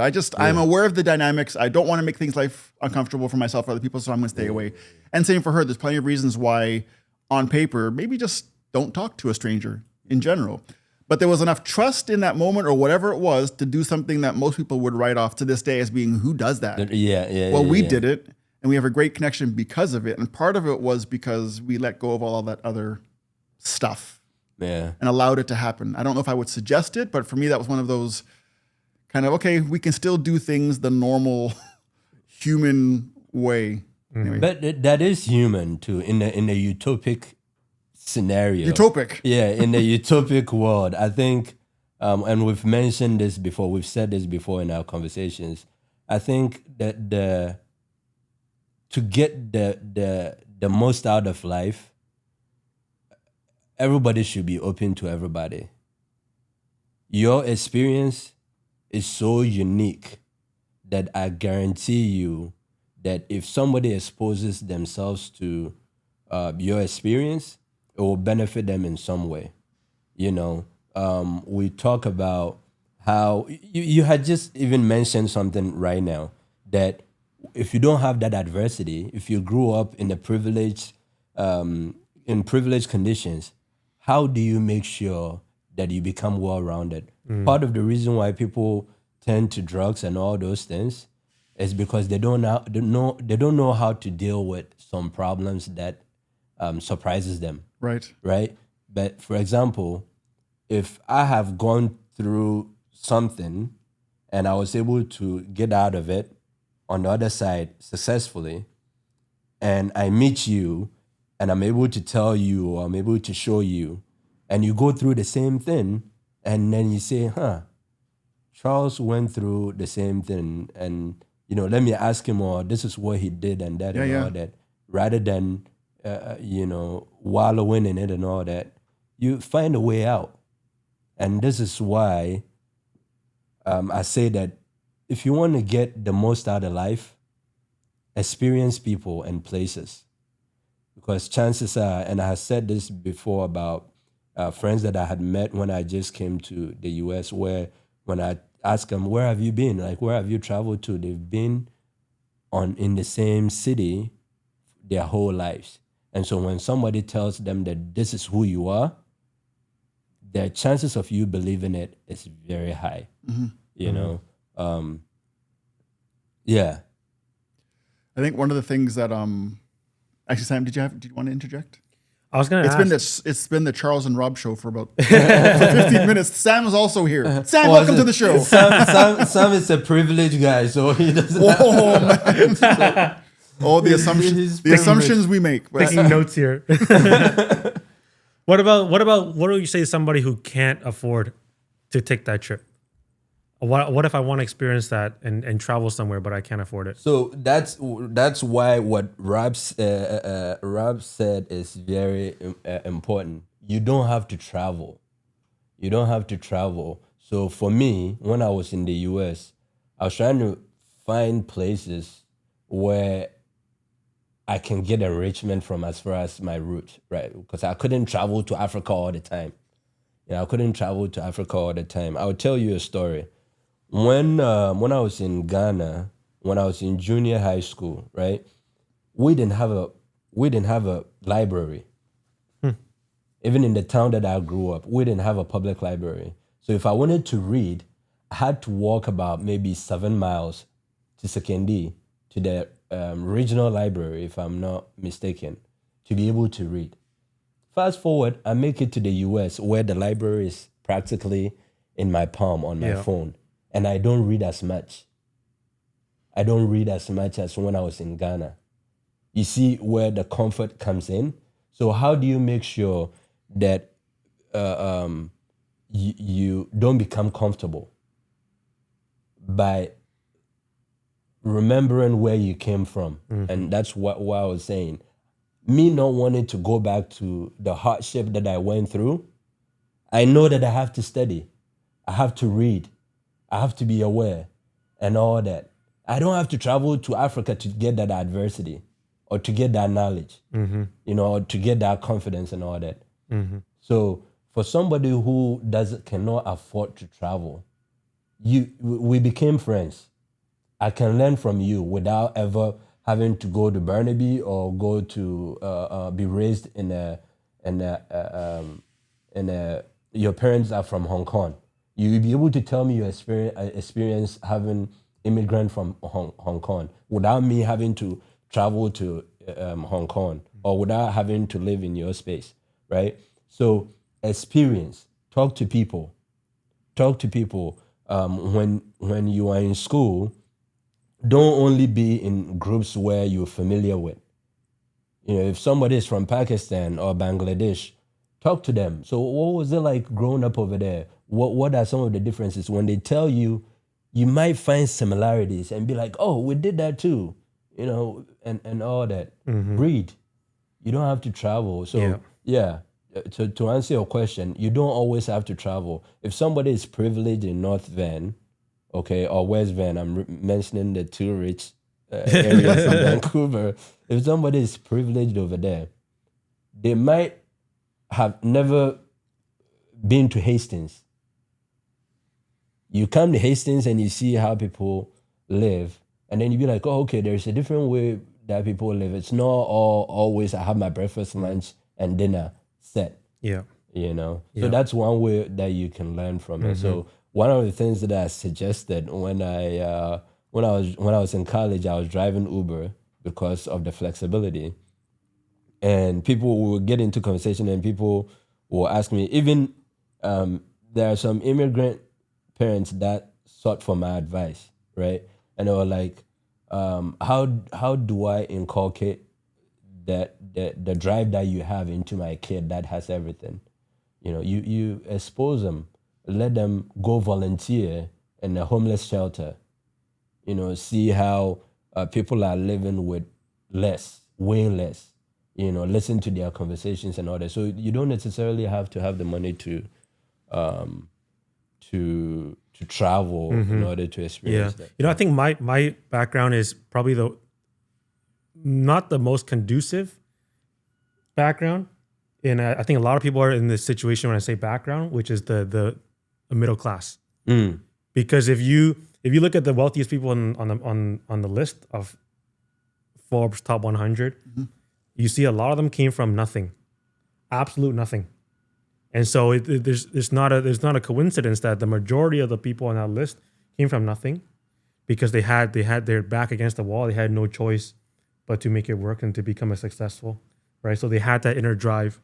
But on the other hand, if you came from with parents who are wealthy, you had resources that other people didn't have, right? Maybe you could tap into your parents' mindset. You could tap into their network, into their financial resources, whatever it is. So either end, there's a benefit. But for someone like me in the middle class, I didn't get any of that. Really? I didn't have a hunger because I didn't have my back against the wall. My dad always fed us. You make a good point. We never went hungry, literally and figuratively. But at the same time, I didn't have the resources that allowed me to have a step up, right? So I think that in that sense, yeah. But going back to comfort, like your comfort zone is the biggest killer of success. It is 100%. It is 100%, and It that's is. why it's so easy here in North America. If you just do the minimum, you'll get by. You Yeah. have 5G. You have 5G network. You have food delivered to your door. You know, you can sleep in a bed. You have food in the fridge, and you just did the minimum. I'll tell you a quick story as well with that. And so that's a very interesting point. And as you were talking, I kept on thinking about it. How do you remedy that if you are in the middle, right? The solution is the same way. If you're in the middle, you have access to some things. You have at least access to some things. So still open yourself to experiences. You have access to go to somewhat good school. So if you go to a good school, chances are you will have some rich people coming over there as well. Listen to their stories, be friends with them and all those things, and see how they live their life. So it doesn't always have to be looking at the most crazy conditions to try to experience it, but also the rich as well. But I think in Sam's example, when you talk about maybe not having access, I think the biggest thing I heard there is that there's no access to incentive. There's no incentive to need or want to, right? And I think it's that incentive that compels us to excel, either because your parents are overachievers and want you to do that. But if you don't have that incentive, then that to me is the curious one. How do you find that within yourself? Because clearly you did. Clearly you got to the point where you're middle class and you're making double six figures and getting this car. So how did you find the incentive? You didn't have to, but you found a way regardless. Charles had to, right? Charles had to fight, and he did. Definitely had to. And it doesn't discount either trajectory. Yeah. But it was fight or flight. Yeah. I think for folks like us, there was no fight or flight. We could have done anything, but you chose to, I won't say fight, but you found a way out to hockey stick up. Yeah. How did you do that when there was nothing pressuring you to do that? Number one, something that my mentor said to me a long time ago is he said, whatever your goal is, 10x it. 10x your goal. Then you'll realize that your goal is tiny in comparison to what you can do. And I think we're comfortable because we're always comparing to other people who are maybe, oh, look at that kid in Ethiopia. You got a car in your garage. You got food in your fridge. You're doing well in comparison to the kids in Ethiopia. Yeah, but you ain't nothing. Like you're peanuts compared to the guys who are 10x you. So put that into perspective. So in perspective to what you can do and what you're capable of doing within you in your lifetime, like you'll realize that you ain't done shit. How old were you when he told you that? Early 20s. Okay. Early 20s. So I set massive goals. I look at those goals every single day. Look at those goals every single day, sometimes multiple times a day. Then it reminds me, why am I doing this? And there has to be a why behind everything that you do. Every activity that I do, there's a why. There's a why. Yeah. Everything. Whether it's in the office, whether it's in the gym, whether I'm eating a certain food, whether I'm spending time with certain people, there's a why to it, right? Yeah. And so 10x your goal. Yeah. Look at your goal every single day, and you'll realize that there's such a higher, bigger level that you can reach. How do you get to, like, a kid that's comfortable? How do you get to the goal part though? And I would say, how do you actually get to the goal part, right? So to your point, me, I had to find a way, to get out of that condition. One thing that my first supervisor or manager when I got into the tech field, this is uh, an Indian guy, immigrated from India, and he be very talented software engineer. We're having a lunch break and we're talking, and then he said something very profound. He said the reason why an average American doesn't care or seem to care about, you know, like what is next tomorrow is because in the middle class you have access to resources, right? So, for example, he said if you press a button, there is food being delivered to you. Not only rich people have access to that now, middle class have access as well. You press a button, your shirt is ironed and it's being delivered to you. So you're so comfortable that there's no point in you setting goals. It becomes a trap. So what he said, what you do to get out of that situation is to find a purpose in life. If you're a parent, try to direct your kids looking at their strength and get them to have a purpose. And that is one thing that when I made it to middle class from, from the bottom, remember I told you that I had the library in my hand, but I was not reading as much as when I was in Africa. Yeah. In Africa, I had to trek like miles to get to the library to read a book, So one of the things that he helped me when he was telling me about this is that have a purpose, So my purpose became based on my experiences. I grew up with nothing. So now my purpose became work your butt off to get the resources and then reach back to help, whether it's family, friends, your community, or your country as a whole. And that is how you keep that fire burning. When you become a middle class, it's still not over. You have some other responsibilities that you need to go after. So that's what helped me when I became middle class. I think we've all talked about comfort, getting lulled into being comfortable and not taking chances or not becoming adverse, not working our hardest. Yeah, and so not to make myself look like the crazy person in the room, but one of the things that I've acknowledged as I once again sit here, and I've shared with you how trying things are for me once again financially and just life in general, because I haven't learned from a lot of those things. What I have learned, and I think there are people that can relate to this. I think that there are people in abusive relationships that can speak to what I'm about to speak to, which is I've become so good at mitigating and managing the adversity that I bring to myself by not learning from these things, that my comfort level is almost in those moments. In the same way that some of my friends that have been in abusive relationships, you ask, why do you keep going for the same? At some point, as much as you know that that's not what works for you, it becomes the place where you're actually the most adept and the most capable. I can overcome. That almost becomes your value prop. I can do this. I got this. And so if that's the way I'm approaching life in general, I think maybe that's a big part of why they tend to keep coming up, because I'm comfortable that I will recover from it. And so the comfort of indifference to adversity, because you actually are good at bouncing back and I can pivot, I think it's a value add, but I can definitely look at my trajectory and kind of go, well, would you rather not pivot all the time?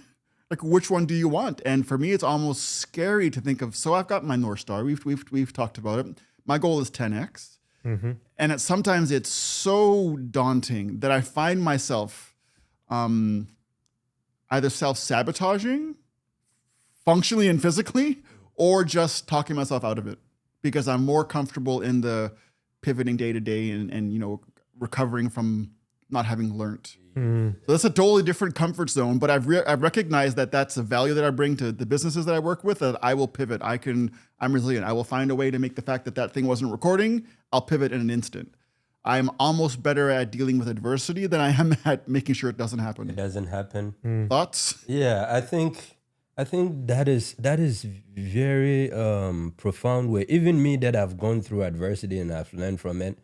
When I was in college, there were points where I was enjoying comfort because I'm like, man, I've gone through so much. This is my time to not to be, be the one who's, championing and everything and all that. And I did some of the things that you've mentioned, where at some point I remember I called myself the comeback kid. Because I will wait till, it's close to exams and then I start studying. When I was in Africa, I wasn't doing that. Right. When I was in Africa, they tell you to draw the eye, not the way you see it, the way the microscope sees it. You draw it and you label it. The ear, the way the microscope sees it, you draw it and you label it. This is back in Africa. But when I made it to the US, I couldn't do that because I'm so comfortable. The teachers are telling you it's open book and all that. So the reason why I moved away from that, being in the comfort, was that I saw that I wasn't getting as much out of life. I saw that I wasn't getting as much out of life. So the moment when I realized that comfort is actually not good, is when I started making changes and I came into that money that I told you, I started being very principled, setting goals and timelines and all that. Before you know it, the next year I was going to Mexico to try and brand a mezcal. Before you know it, Pickup has moved from some janky app to an app where people were proud of. So that is when I realized that, man, if you put in the work, you can do great things. So to your point, getting out of that comfort zone made me feel like I could attain anything if I prepare ahead of things. And it went back to what my grandfather had instilled in me way back then. And we've had these conversations before where he told me that if you want to be certain of your future, a future that you predict, you do that by preparing for it today. So if I want to be sitting on that yacht, that I want to be on, that boat, and all those things, you cannot just wish it. You cannot just be comfortable. You have to do extraordinary things, And so comfort is never good, even if you can bounce back. I know that I have started all over again about 3 times in my life. When I was born, where I didn't have anything, to the point where I was in junior high, I had to sell newspapers to be able to get some money and all that, right? And when it was time for me to write the SAT, I had to move to another city where I didn't know anybody to start all over again from there. And then the third one is when I wrote the SAT and got a scholarship to come to the US. I came to the US, I didn't know anybody. I had to start all over again. And so I learned from all those things that you cannot be comfortable, or the things that you seek will not come. You have to work for it today. If there's something that you admire or brings joy to you and it's in the future, don't be comfortable. Absolutely. If there's something that you want that brings joy to you and all that, you cannot be comfortably be waiting for it. You have to put in the work. You have to do extraordinary things to achieve extraordinary achievements. I heard this one time, and it blew my mind. Someone said to me, "Everybody's got challenges. Every person's got challenges, and if you don't think you have challenges, your challenge is comfort." Oh, absolutely. Right? So true, man. That's So true. man, Like yeah. it doesn't hurt enough, right? Yeah. It just because you have challenges, but just because it doesn't hurt you enough to get you to move. That is a dangerous position. Yeah. Yeah. With Right? You're like, comfort, yeah. It doesn't hurt that much. It's not comfortable, but it doesn't hurt enough. How often do you see that in business when it comes to the folks that you consult with? Complacency in where they're at. A lot. Yeah. A lot. Because I think a lot of times in the beginning, to get from 0 to your first 100 or 0 to first half a million, whatever it is, you have a drive. You have something to prove, whether it's to prove yourself or to prove other people, because you came from nothing. So you have a hunger, you have a fire. Once you get to that point, now you look back and you're like, I climbed that mountain. I got from 0 to 100, 0 to 500. I'm all that in a bag of chips. Yeah. Right? Yep. So now you can coast now, because also what got you to where you are now, it's easy. You can maintain that. It's easy to maintain this. Like, we're all getting good at something, whether you know it or not. Like, you do it enough times, you get good at it. Like, some of us are so good at like waking up the alarm and just like backhanding the alarm without even knowing it. Right? The alarm goes off, we backhand it. You know that it goes off. Like, we're all getting good at something. If you start a new job today, within 6 months, 12 months, 24 months, you can go to that job with like half a brain turned off, and you're doing everything. Yeah. Boom, boom, right. boom. Yeah, You know all the systems. You know what to do. You don't even have to. You're on autopilot. But make sure what you're getting good at is conducive to the goals. Mm-hmm. Otherwise, you're gonna realize you're gonna get good at things that make absolutely don't even change your life whatsoever. I'm curious, when we talk about getting, comfortable with what you're good at, I feel like when I talk to you, Charles, that your career has been largely, so you got your SATs, you came to America, you went to school, and you've been in tech ever since, right? I was a chemical engineer first. So I was Chemicals? I was in oil and gas. Right. Yeah. I've been lucky to be challenged. I don't know if by accident or I seek it. I seek it. When I graduated, like while everybody were going to the Exxons and some of these big oil companies, I decided to go with a heavily mechanical engineering sector. Right. Right, but still in the oil and gas. And so I was challenged then. Instead of doing like what I learned from chemical engineering in school and all that, I had to adapt to mechanical things. I became a sales engineer. I became a sales engineer my first period out of college. And so I had to learn some of the, whether it's a valve or some of the machines. I had to learn their part and their functions and all those things in order for me to be able to communicate effectively with a potential client. Right. And so that forced me to be able to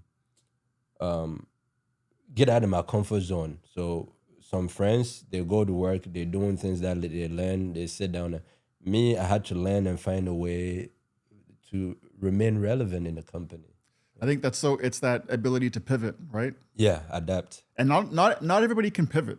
And that's why everyone gets locked into the comfort of, this is what I do best. There's no impetus to necessarily maybe even improve that skill, but there's certainly, for the most part, I don't think is an underlying thought of, what if this changes? Do I need to diversify? What if I have to pivot? Have you, Sam, had to pivot during your career and course correct into a completely different vertical? Or a lot actually, a lot, and that's why I've delved into different industries, sometimes intentionally, sometimes not intentionally, and so I think it's a good thing and a bad thing. I think it's a good thing as it afforded me a lot of different experiences, got me into different rooms, forced me to try different things and have a sense of different industries, different things. It's not good in that and I advise anybody on their come up is to, because we're hit with so much stimuli every day, constantly, and there's always a new shiny object that we're chasing. We love new shiny things. We freaking love new objects, and we're like our attention span is so short. Yeah. We're like, oh, we're looking here, looking there. Like, today is crypto. Tomorrow is real estate. Next day is e-commerce. Next day is AI. And we're like, oh, where should we be? Where should we be? Yeah. But then what happens is now we become scatterbrained. We're trying to do all these things, but we can't focus on a single thing. And on the way to come up, you have to be monomaniacally focused on that one thing. You have to be the best, the damn best in that industry, in order to get to the point that you can get to the point that you say, okay, now I have excessive resources. Now I can diversify my time and energy and resources and money to different things. Yeah. Because I can afford it now. But in the beginning, you're trying to get good at different things. You're not giving yourself the chance to master anything. That's like, focus on anybody who's big, like Mark Zuckerberg. He only does one business. He's not like doing real estate on the side, you know? All that. Yeah. So have a long-term play mentality. Have a long-term play. Be monomaniacally focused on that one thing that whatever your craft is, and be a student of that craft. I think something you said there about was it the planned and the unplanned pivots? My career path had more of the unplanned types, and so when I think of starting out my career or my work life at age 21, newly married, immediately married somebody who had a 6-year-old, so I became a parent at age 21, and the priority was provide for your family. I didn't have career aspirations. I had rock star aspirations. I want to be a rock star. So that went out the window quickly when you realize, okay, now I have responsibilities. But I was happy to, because that was the model that my parents had. Not too late, Rob. I almost wanted, oh my God. I almost wanted the vision that my parents had, which was, this is what family is, right? You do holistic things. And so for me, going to a family scenario wasn't weird. So I went right into what does it mean to secure an income when you don't have a school degree or you haven't even graduated. So that meant working labor jobs. I worked in pie manufacturing facilities, on production lines, putting dough into machines. Happy to do so because it meant I got a paycheck and go home. You get paid half in pies, half in cash one of the times. And then you get fired, and then you go to work at a paper recycling plant and you drive forklifts and you learn something new because shoving things into a food line wasn't working, so you have to learn this new thing. Okay, how do I operate a forklift or a bobcat? How do I do these things? That went sideways. Okay, what's next? I need to provide for my family. It's the only North Star is providing for your family. Star, So I become a courier. And I buy my own van, and I become a courier both privately and then working for FedEx as a contractor. And then life says, "Fuck you, Rob Hartman." 9 years of you thinking that you got this, and we're going to give you one of those unplanned pivots. And I got into a car accident while working as a courier. And so any hope of doing physical work to that degree again, which was my career, right? Grew up on the farm, hard labor. I love doing hard labor. I love getting my hands dirty. My 21 to 28 was just hard labor, moving things around. And then this accident happens, and the doctor says, "Well, what do you have as far as in education?" I said, I didn't graduate. I have not graduated. This is what I do. He goes, "Well, you're not going to do physical work ever again. So time to find something different." But that was the first bit of adversity that I came through. Like all the other job pivots it's not adversity. You go through a job and you find something different. Yeah. But this was the first one where there's a fork in the road. Yeah. It's a bigger one. On one side, there is not a road, it's a canyon, literally, because there's no answer to, you need to figure this out. And now you have a family of a 6 and 7-year-old that you need to do this for.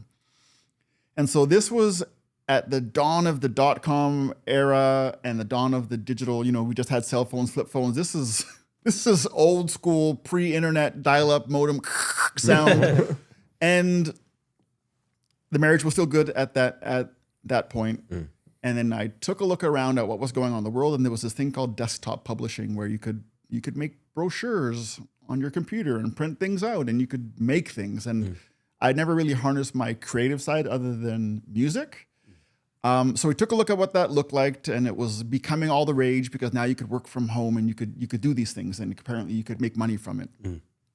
So I was on medical disability for about 4 years because I literally couldn't work. My back was just done and my knees were done. So I had all the time in the world to learn this new craft called desktop publishing. Never had a computer before, don't have an education, but this was the one thing I could latch on to that could help us pivot into possibly hope, because I'd heard that you could make money from this whole new venue. Yep. Fast forward, I was also on the executive of a soccer club that needed a website and all sorts of communication type things. So I had all the time in the world to figure out what this desktop publishing thing was with a computer and how a computer works, but practice this craft of what is a website, what is a brochure, what are all these things. So I had this vehicle called a soccer club that I was on the board of.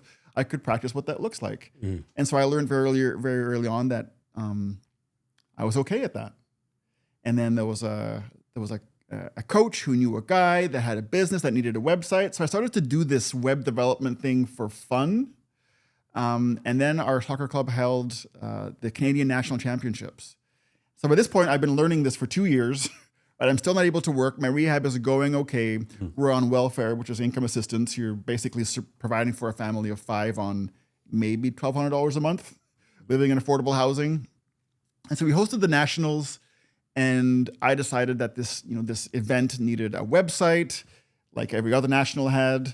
But because I had all the time in the world to figure out what an actual Olympic athletic sports site should look like, be it ESPN or CBC Sports, I created this behemoth of a scenario where all the families from all the soccer teams from across Canada could watch their kids play in these championships in Burnaby and have real-time field reports and games and whatnot. Nice. So I turned this thing that I had all the time in the world to into the first thing of, and it's a product mentality that I still practice to this day, which is if somebody's already done it, my job is not to reinvent that. My job is to learn from that and build from it and then make it better. So I created this website. There was this dad from Vancouver who was building a startup. I had no idea what a startup was. I had no idea what the internet was, other than I went on there to publish our website. But he'd seen this site that I built because he watched his child play on it, and he happened to be back in Toronto. He was able to watch his child participate, get real-time stories, have the team stats, and he loved it. And he said, "I know somebody at this organization that's looking for a website, and they're in oil and gas. And can he give you a call?" I said, "Sure." I still hadn't made the connection that I could generate revenue from this, even though that's why we'd made this shift. So I get this call from this guy. He says, "Yeah, I got this idea, and I want you to come downtown Vancouver and meet me and my friend and show you this idea." And I had no idea how to speak business speak. I had no idea how to dress. I was in soccer world, so I was in Adidas tracksuits and Umbro, right? The car smelled like dirty soccer balls because I was also a coach. So I was not of this corporate world whatsoever. I know this is a long story. I'm sorry. No, go ahead. Yeah.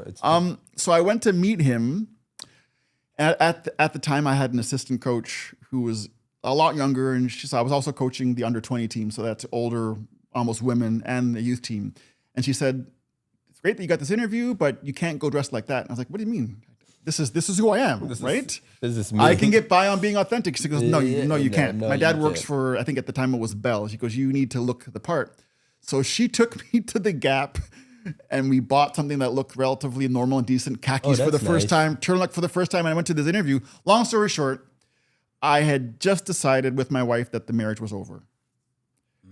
I had just landed myself a part-time job or a full-time job at a printing press called Speedy Print. And the only criteria that I had was, as a parent, as a user, I need to provide for my family and provide medical for my kids. That's all I care about. And this place was going to give me that. So I met this guy. His name was Scott.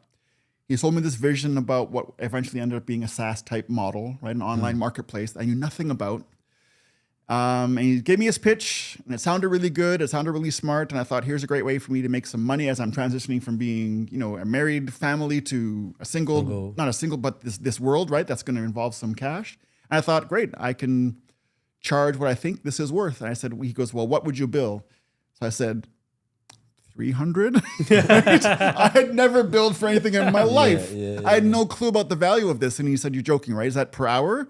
I said, "Okay, 1,000." And I was leaning into I was not sure. And his partner goes, "You have no clue, do you?"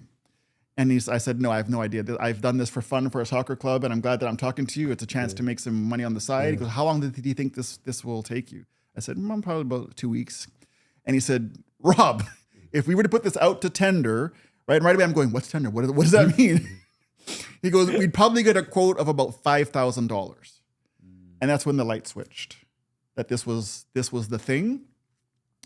But I had this job lined up, right? My priorities of providing for my family were met. It wasn't going to be a great salary. It wasn't going to give them, most importantly, the medical and dental that was important to them.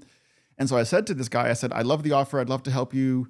I can do it in 2 weeks, but I need to take this job. He said, no, I need you to commit to my vision. So you need to make a choice. Do you go with the sure thing? Damn. That I know doesn't excite you because I can see in your brain that this is circulating now and you get it. And you've already said things that tell me that you get this world better than most that have been in here for a while. You need to make a decision. Are you going to go the safe route that will get you what you need now? Or are you going to take a chance on something that might fail horribly or get you to where you know that you want to be? Damn. And I said, can I think about it? He goes, no, I need to know now.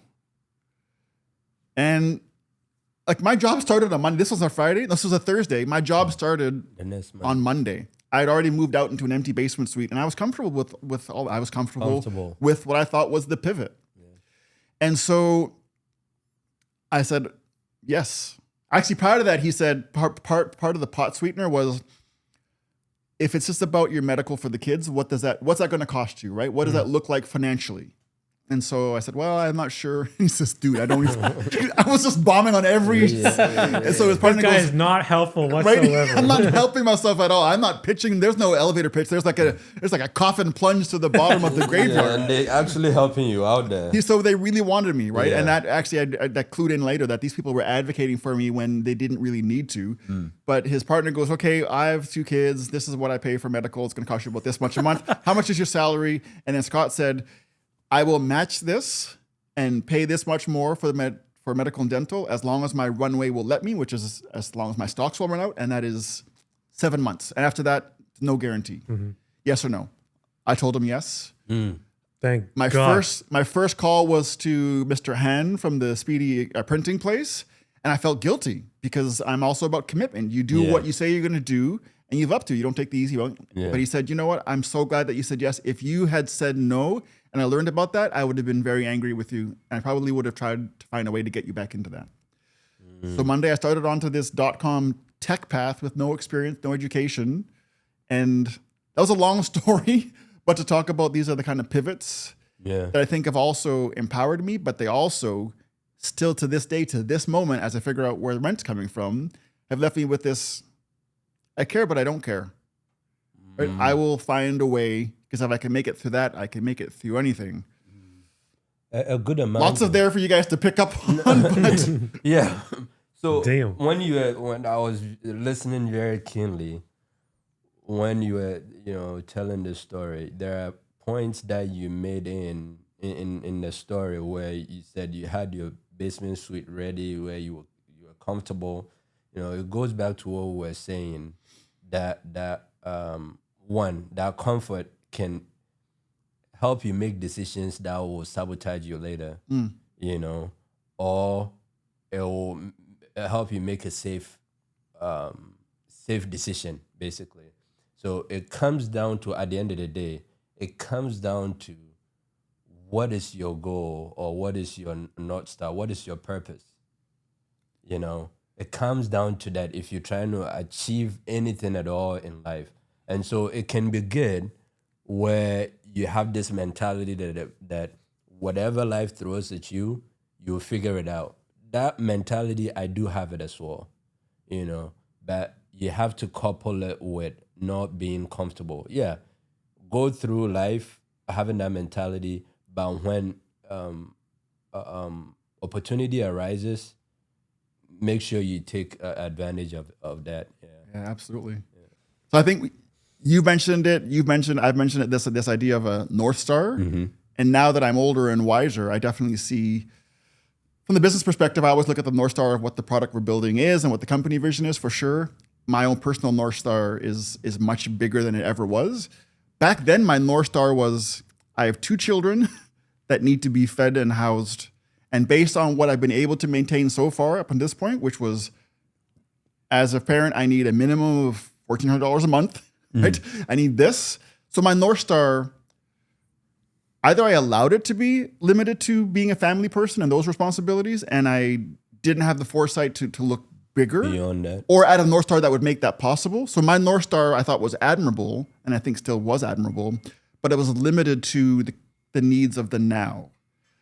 Versus I know other people that have been in the same position and they've said, yes, my family is my priority, but my North Star is huge to do whatever it takes to get that done. So it's not the bare minimum to get what it takes to get done. It's the unachievable. To your point, it's the 10X that will serve that. And I think I've been locked in that well-intentioned but downplayed version of what is my North Star. Is it enough to get by and survive in the now? I've nailed that one. Is it long-term sustainable so that I can retire in 5 years and not worry? 100% no. You're still going, right? I'm still hustling. Yeah. Which feels good that I can know, I know how to do that. But at some point you don't, I want the car. I want the 6-figure car and not have to worry, right? Yeah. Anyway. Yeah. It's, again, then it goes back to exposing yourself. So you might have a North Star that gets you by, right? So you comfortably, I can do this, But then if you're hanging out with, to Sam's point, somebody who makes more than you and they live in a different kind of comfort, then you have to look at your North Star and say, you know what, I'm going to have to make adjustment. Absolutely. Why do you think you two are here? You guys are my inspiration right now. Honestly, I think to your point, it's, so again, there's the fact that I'm an introvert, right? I don't socialize much. So the expose myself to other people is something, and that's not rare. But the amount of inspiration I've had, or the amount of encouragement I've had by surrounding myself with people that are making the right decisions long term, is part of that. So to your point, I remember when I made the pivot to tech, that is when I had said that, man, I like the bare minimum, I've achieved it, given where I came from. Right. So if something was to happen to me at that time, this is what I was thinking. Something was to happen to me then where I couldn't do anything, I would have been okay with it, because at that time I comfortably saved, comfortably was able to provide for my grandma who raised me and all that. So I'm like, I've made it and all that. But when I made the pivot into tech and I saw that like my potential in the tech community is where I thrive, because if you have an idea, you can easily put it into an app or a website or something like that. And they are in the tech world, at least the people that I've worked with or come across, constantly innovating. How can I make this better? I've mentioned some of these to you where I was sitting in front of the founder of Dell, coming from a condition where I didn't have a computer. I was working, not my direct manager, but he was a senior in the team that I was on, was one of the early founders of iHeartRadio. Oh, wow. Wow, that's a big room. Yeah.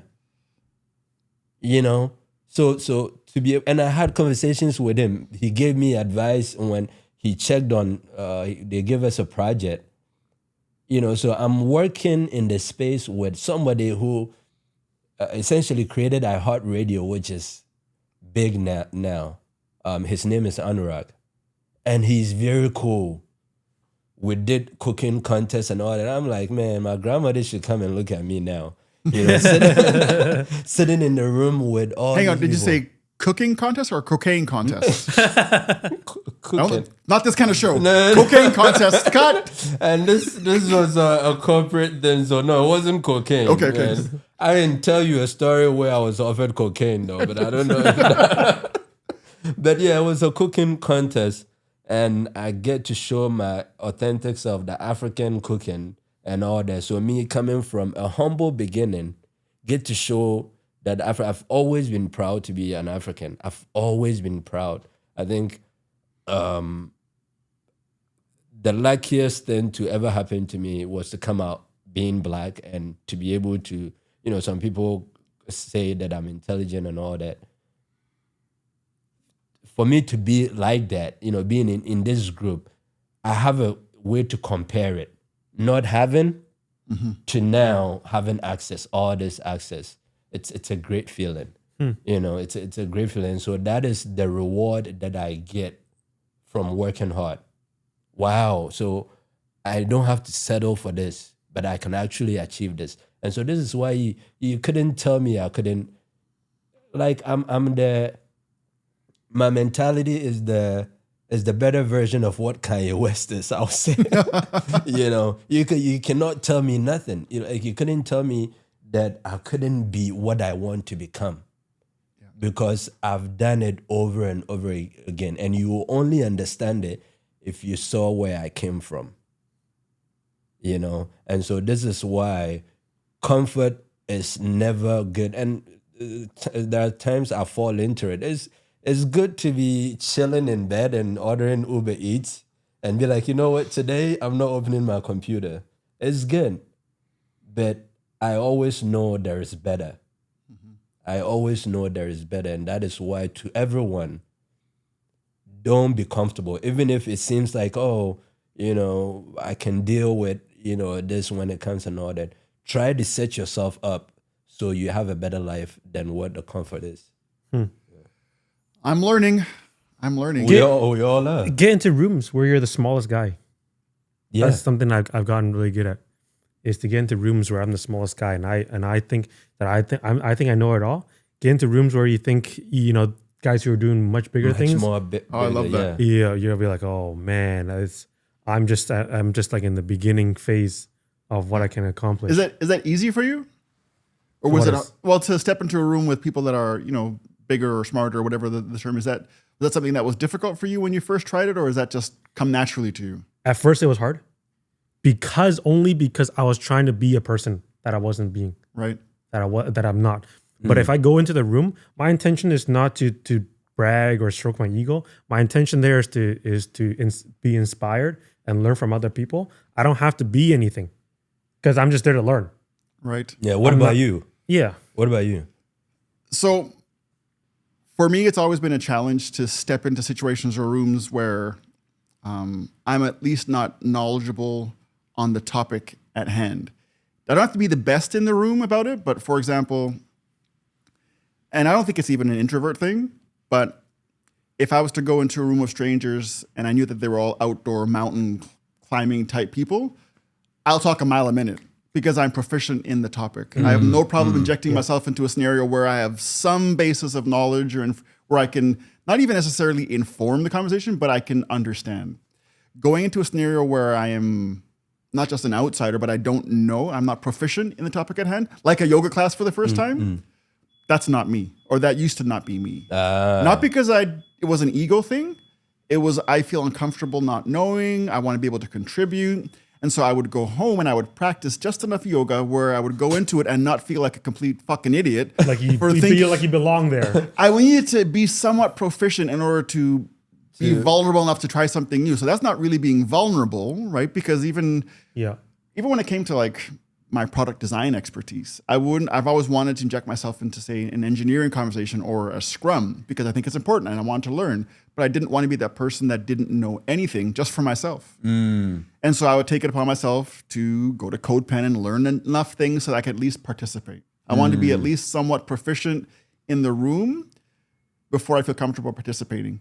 I don't have to say anything when I get to that point, but I need to at least be comfortable in the knowledge. So I'm not sure what that means. Well, there's nothing wrong with that. There's nothing wrong with it. I think like my approach has been any room that I enter it with curiosity.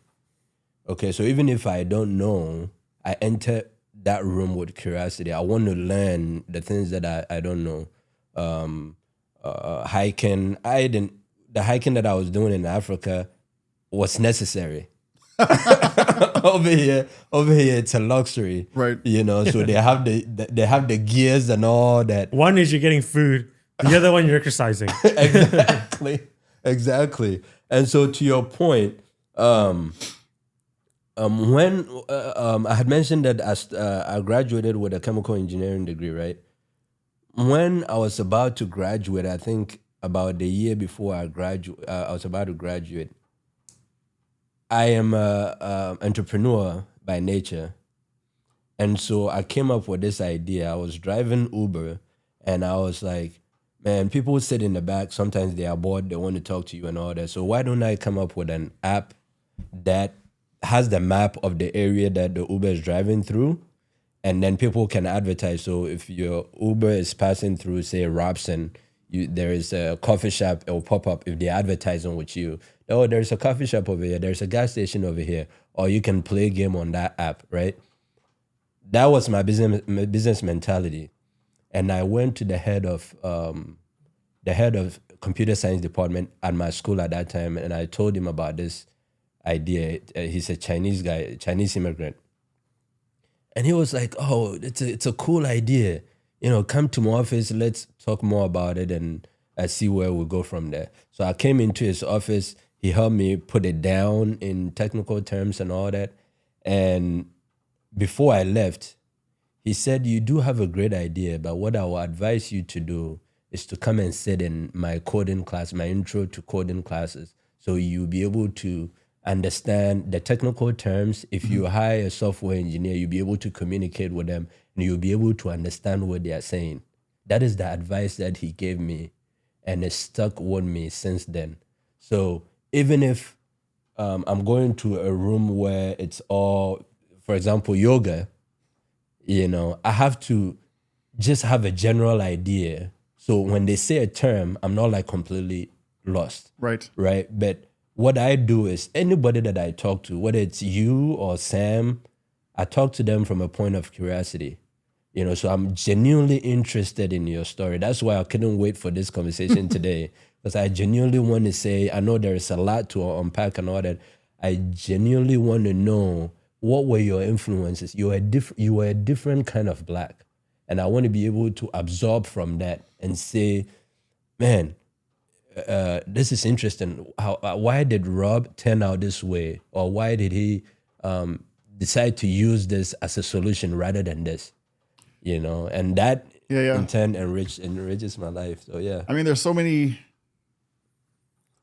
I think there's value in if I look back at my own life, what drives me, what motivates me, what drives me. I think going back to the adoption story, the other undeniable fact that's probably, so we've talked about, keep your Negro silent and not understanding what it is to be Black. That's definitely part of my world. Not being comfortable with power structures and corporate toxic environments. That's another thing but underneath all of that, right? So is that what drives me? What drives all of that? Underneath all of that is my origin story of that I think puts a question over everything. Everything that I've told you might be completely undone by the reality that I know that what drives me at the core is I will forever be, I don't think it's a bad thing anymore, I will forever be that 6-month-old kid that was adopted, that doesn't know where he fits in and is afraid he's going to be left. 100%. That fear of abandonment, being left, it's a real thing. It's something that I've tried to, fix my entire life through counseling to the point where I've had great help. And I would say in the last 12 years after a counselor actually told me, you could try to change the way you feel, for sure, right? You could try to undo all of that, or you could accept that that's actually a key part of what makes you the creative genius that you are and all the kind of things that makes you so empathetic, and find a way to harness it in a way that doesn't damage you or other people. So you pick. You can either kill a key part of you, right, and see where that goes, or you can try to manage it in a way that doesn't destruct your world. But at the core, do I have a Black identity crisis, or do I just not know who I am and where I fit in, and I'm always going to fear being rejected? So let's say that I adopt the Black community and I fully understand what it is to be Black and all those kind of things. If this is just another square peg in a round hole of why was I abandoned, am I going to bring that same fear of abandonment into that and then look for something else where I fit in? I do not know the answer, but I do know that even me trying to solve all those problems or address those things without addressing the abandonment issues or how I've managed those in the past, that might completely undo everything that I've said. Because it's like this overlying lens that taints everything. This is interesting. Sorry, real quick before. So we have some parallels there, and so I kind of want to mention it and then see what you think of that. So you say maybe you're going to be that 6-month-old kid that was adopted and all that. So I don't know if you were adopted by a black parent, if it would be the same thing. Because the reason why I say this is because when my mom and my dad had me, when I came along, my mom and dad were still young, and so they sent me when I was 5 months old to the village for my maternal grandparents them to raise me. Oh, really? Yeah. So at 5 months, about the same age period, you were also left, essentially. Exactly. Wow. Exactly. And then I had the fortune. I have the fortune of my my paternal grandparents, my grandmother in this case, coming to the village to see the conditions that I was in, and then readapting me from the village to the city. Okay, they showered me with love. So, growing up, I called them mom and dad, right? My grandparents, I called them mom and dad. I didn't know any difference. If you look at my stories on Instagram, when my grandmother's birthday, 89th birthday, you saw that I posted multiple photos of her, because I know what she's done for me. When I became older, the confidence that she instilled in me, her being there for me and all those things. So I don't feel any differently, as an adult. I'm not in fear of abandonment. Right. I have a good relationship with my mom and dad and all those things. So I was wondering what your take would be on that. I mean, we'll never know, for one thing. So we'll never know, and I think it's I guess it's helpful to explore. But it's also, I've thought of that for sure, right? But also the value versus the effort. Let's say I find the answer to that question. Does it move my needle now? Probably not. But do I think it would have been different? I may not have had the black identity crisis as to, what is it to be black? Yeah, if I was adopted into a black family. They maybe even if it was a black family that wasn't actively involved in black culture, but there is something to be said for the visual, and I've spoken to other people that are visually different within their family, whether it's First Nations being adopted into a white family, or a white child being adopted into a Vietnamese family. So one, you always know, at some point that that you're not the real child, and that comes with its own kind of fitting imbalances, right? But when there's a physical reminder every day that you're different, I have to think that that's got some accelerant to. If you're going to have issues with adoption, I think it's one of those things that accelerates it, that amplifies it. I don't know if it would have been any less if I was still adopted, but I look like everyone else, right? For me, I've never felt like I fit in. I can surmise that that's because I had a visual identifier as to what it is to physically be different, and that made it easier to feel different. I'm not sure, but I also don't care anymore. At some point. I like where I'm at now. I like the fact that I'm in a position now to finally learn from these things and expand where I've gotten to. I don't wish some of my adversities upon anyone, but also the fact that I'm in a position now where I can learn from them and tell stories and morph into what I think is my true calling, which is to be a storyteller and have that from a basis of experience. I'd probably do most of it again, maybe a few less dead bodies along the way or traumatized people along the way, but it is what it is, right? It's life. We are all still finding answers to some of the questions, personal questions. And I think some of them don't need answers, honestly. Like people will always ask me, one of the first things that people ask me when they hear them adopted, and I think it's a normal question, is, are you curious about your birth parents? I've always said no, I'm not curious. It used to be because I thought it was disrespectful to my parents, my adoptive parents, to all of a sudden decide at 18, I'm going to find out who my birth parents are. Like for me, that was a rejection that I wouldn't want or a replacement that I wouldn't want. And so I always had this very kind of holier than thou answer that, well, why would I be curious about my birth parents who left me when I've had these amazing people that have raised me? That was my reason for not being curious about that I think I was just being loyal to my parents. Your parents. Oh, When okay. people ask me that now, as an adult, at 56 even, right? Are you ever curious about your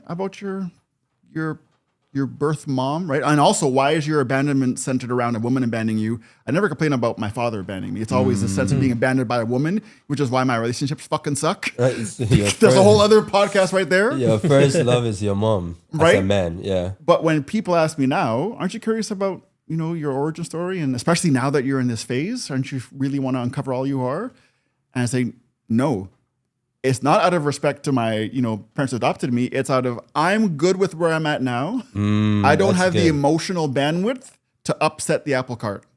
That's not happening now. I'm not prepared to take on what I might go through or have to undo in all of my, healing to get to that point. So I went from not wanting to know my origin story because I thought it was disrespectful to my parents to now I'd love to know, but I fear the outcome. Oh, you do. Yeah. You do. I've come to terms with a lot of things that maybe I don't need to, but I'm not interested in undoing that and coming to terms with something else. Oh, okay. Mine wasn't as intense because I knew where my parents were. Right. When I remember one time I was going to school and my mom was visiting from Italy. My grandmother and my aunties, they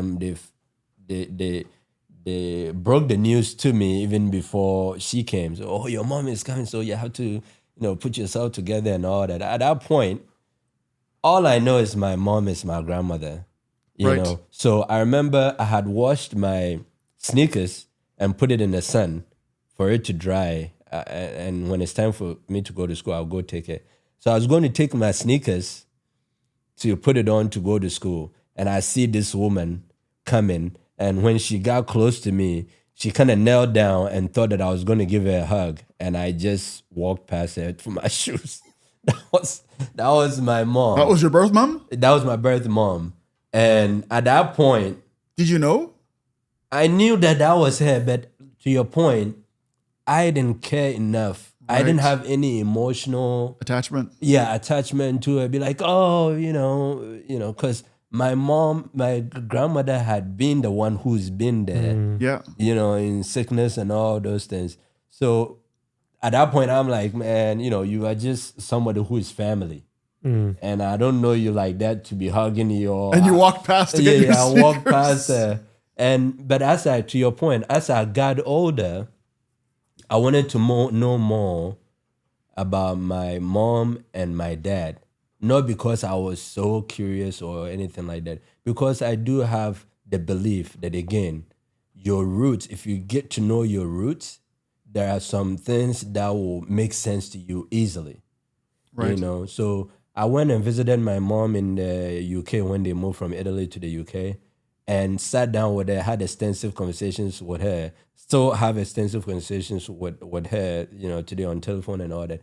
And a lot of things started making sense. So now I don't walk around, not that I did, I don't walk around with some kind of disdain for them or, Right. feeling sad or anything like that. Now I understand her point.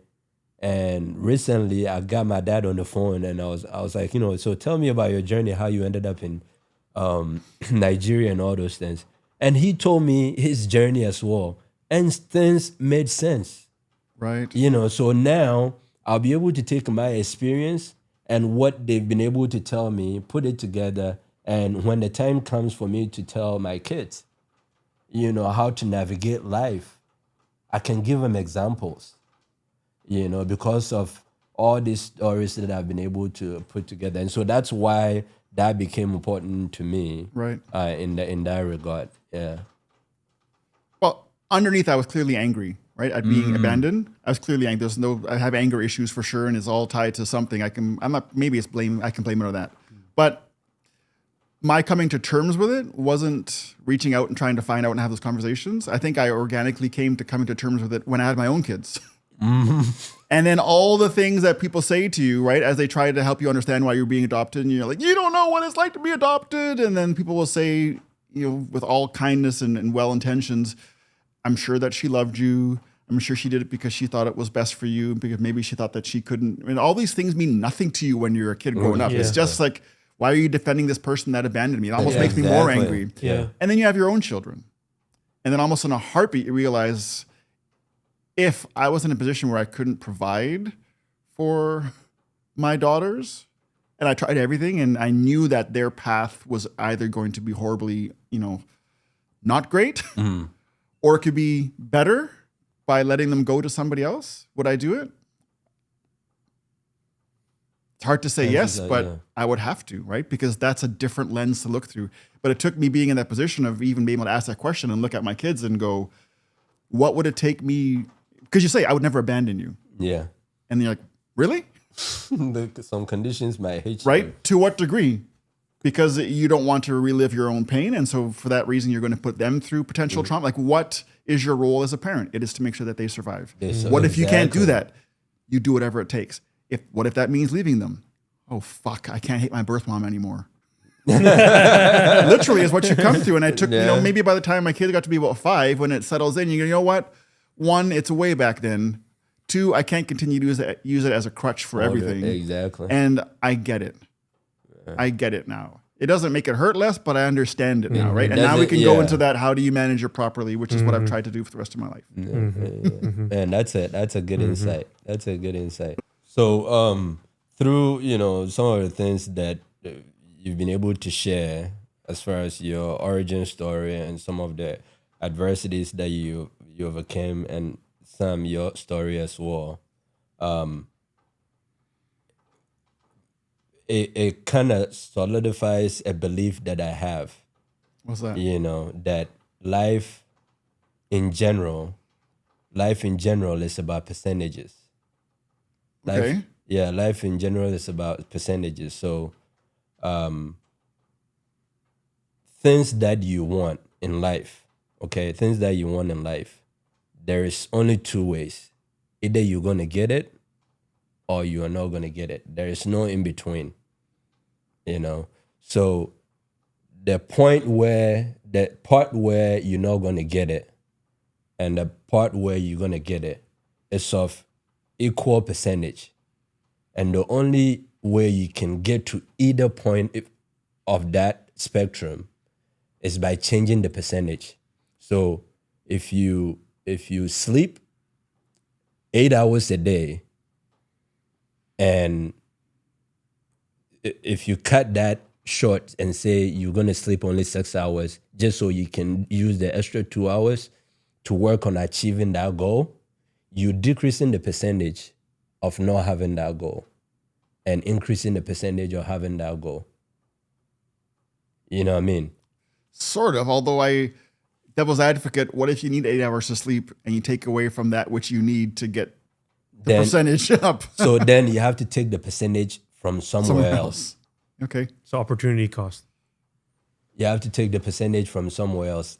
All of it. If you look at it, whether it's in the gym, you can plateau and stay there for years. But the moment you change that percentage of whether you're eating, you're resting, the amount of weight that you lift, you change those percentages, you increases the chances of whether to achieve the goal or not. And so that's the mentality I'm walking through life right now. So I appreciate you guys adding on to some of the experiences I've already had. Sam, I know, mine is quasi-adoption. Yours is a straight-up one. Sam, you were never adopted, but I will gladly adopt you if you allow me. Yeah, is that because you want some of that 6-figure car action going on? Since he said that story, since he went over that story, I'm like, I need to find a way to get you to that point. This has been a great conversation for me personally. Yeah. Sam, what's your biggest takeaway been from what we talked about? We talked about adversity. We talked about comfort. We talked about race. We talked about a lot. Yeah. What sticks out for you? Everybody's got a different story, and to do your best to see to see things from other people's perspective. Yeah. Because what I see in the world is not what you see in the world, and the life that we live is not what's in front of us. It's what we project out. I like that one. What changes for you tomorrow after this amazing conversation? What changes for me? Quickly identify what makes you comfortable. Quickly identify what makes you comfortable. Sam knows some of it, which we're not going to mention on camera. Cocaine? You let it slip earlier. No. But I need to identify more what makes me comfortable. You know, there are some vices that I indulge in that I need to just pay more attention to. And given your experience, what I've learned from it is that anything can happen at any time to anybody. 100%. Yeah. I think the biggest thing I've learned from, and that you guys have amplified, is a message that I always do share. Nobody owes me anything. I owe it to myself to change that percentage. I owe it to myself to make that right decision about that piece of equipment. And I hear that narrative in not only you, Sam, and you, Charles, but the people that you've spoken to, is that you've taken full ownership of making that happen. And it's helped nudge me out of that dependency on, I'm great at building other people's visions, but what about mine? So it's my time, and I thank you both for giving me the platform, not only as your producer, but as a guest today to kind of explore what that looks like. Yeah, I enjoyed it, really. I really enjoy it. I think we still have a lot to talk about. We have so much more. Yeah, so we should do this more often. Brilliant. Thanks, guys. Thank you. Nice. That was good.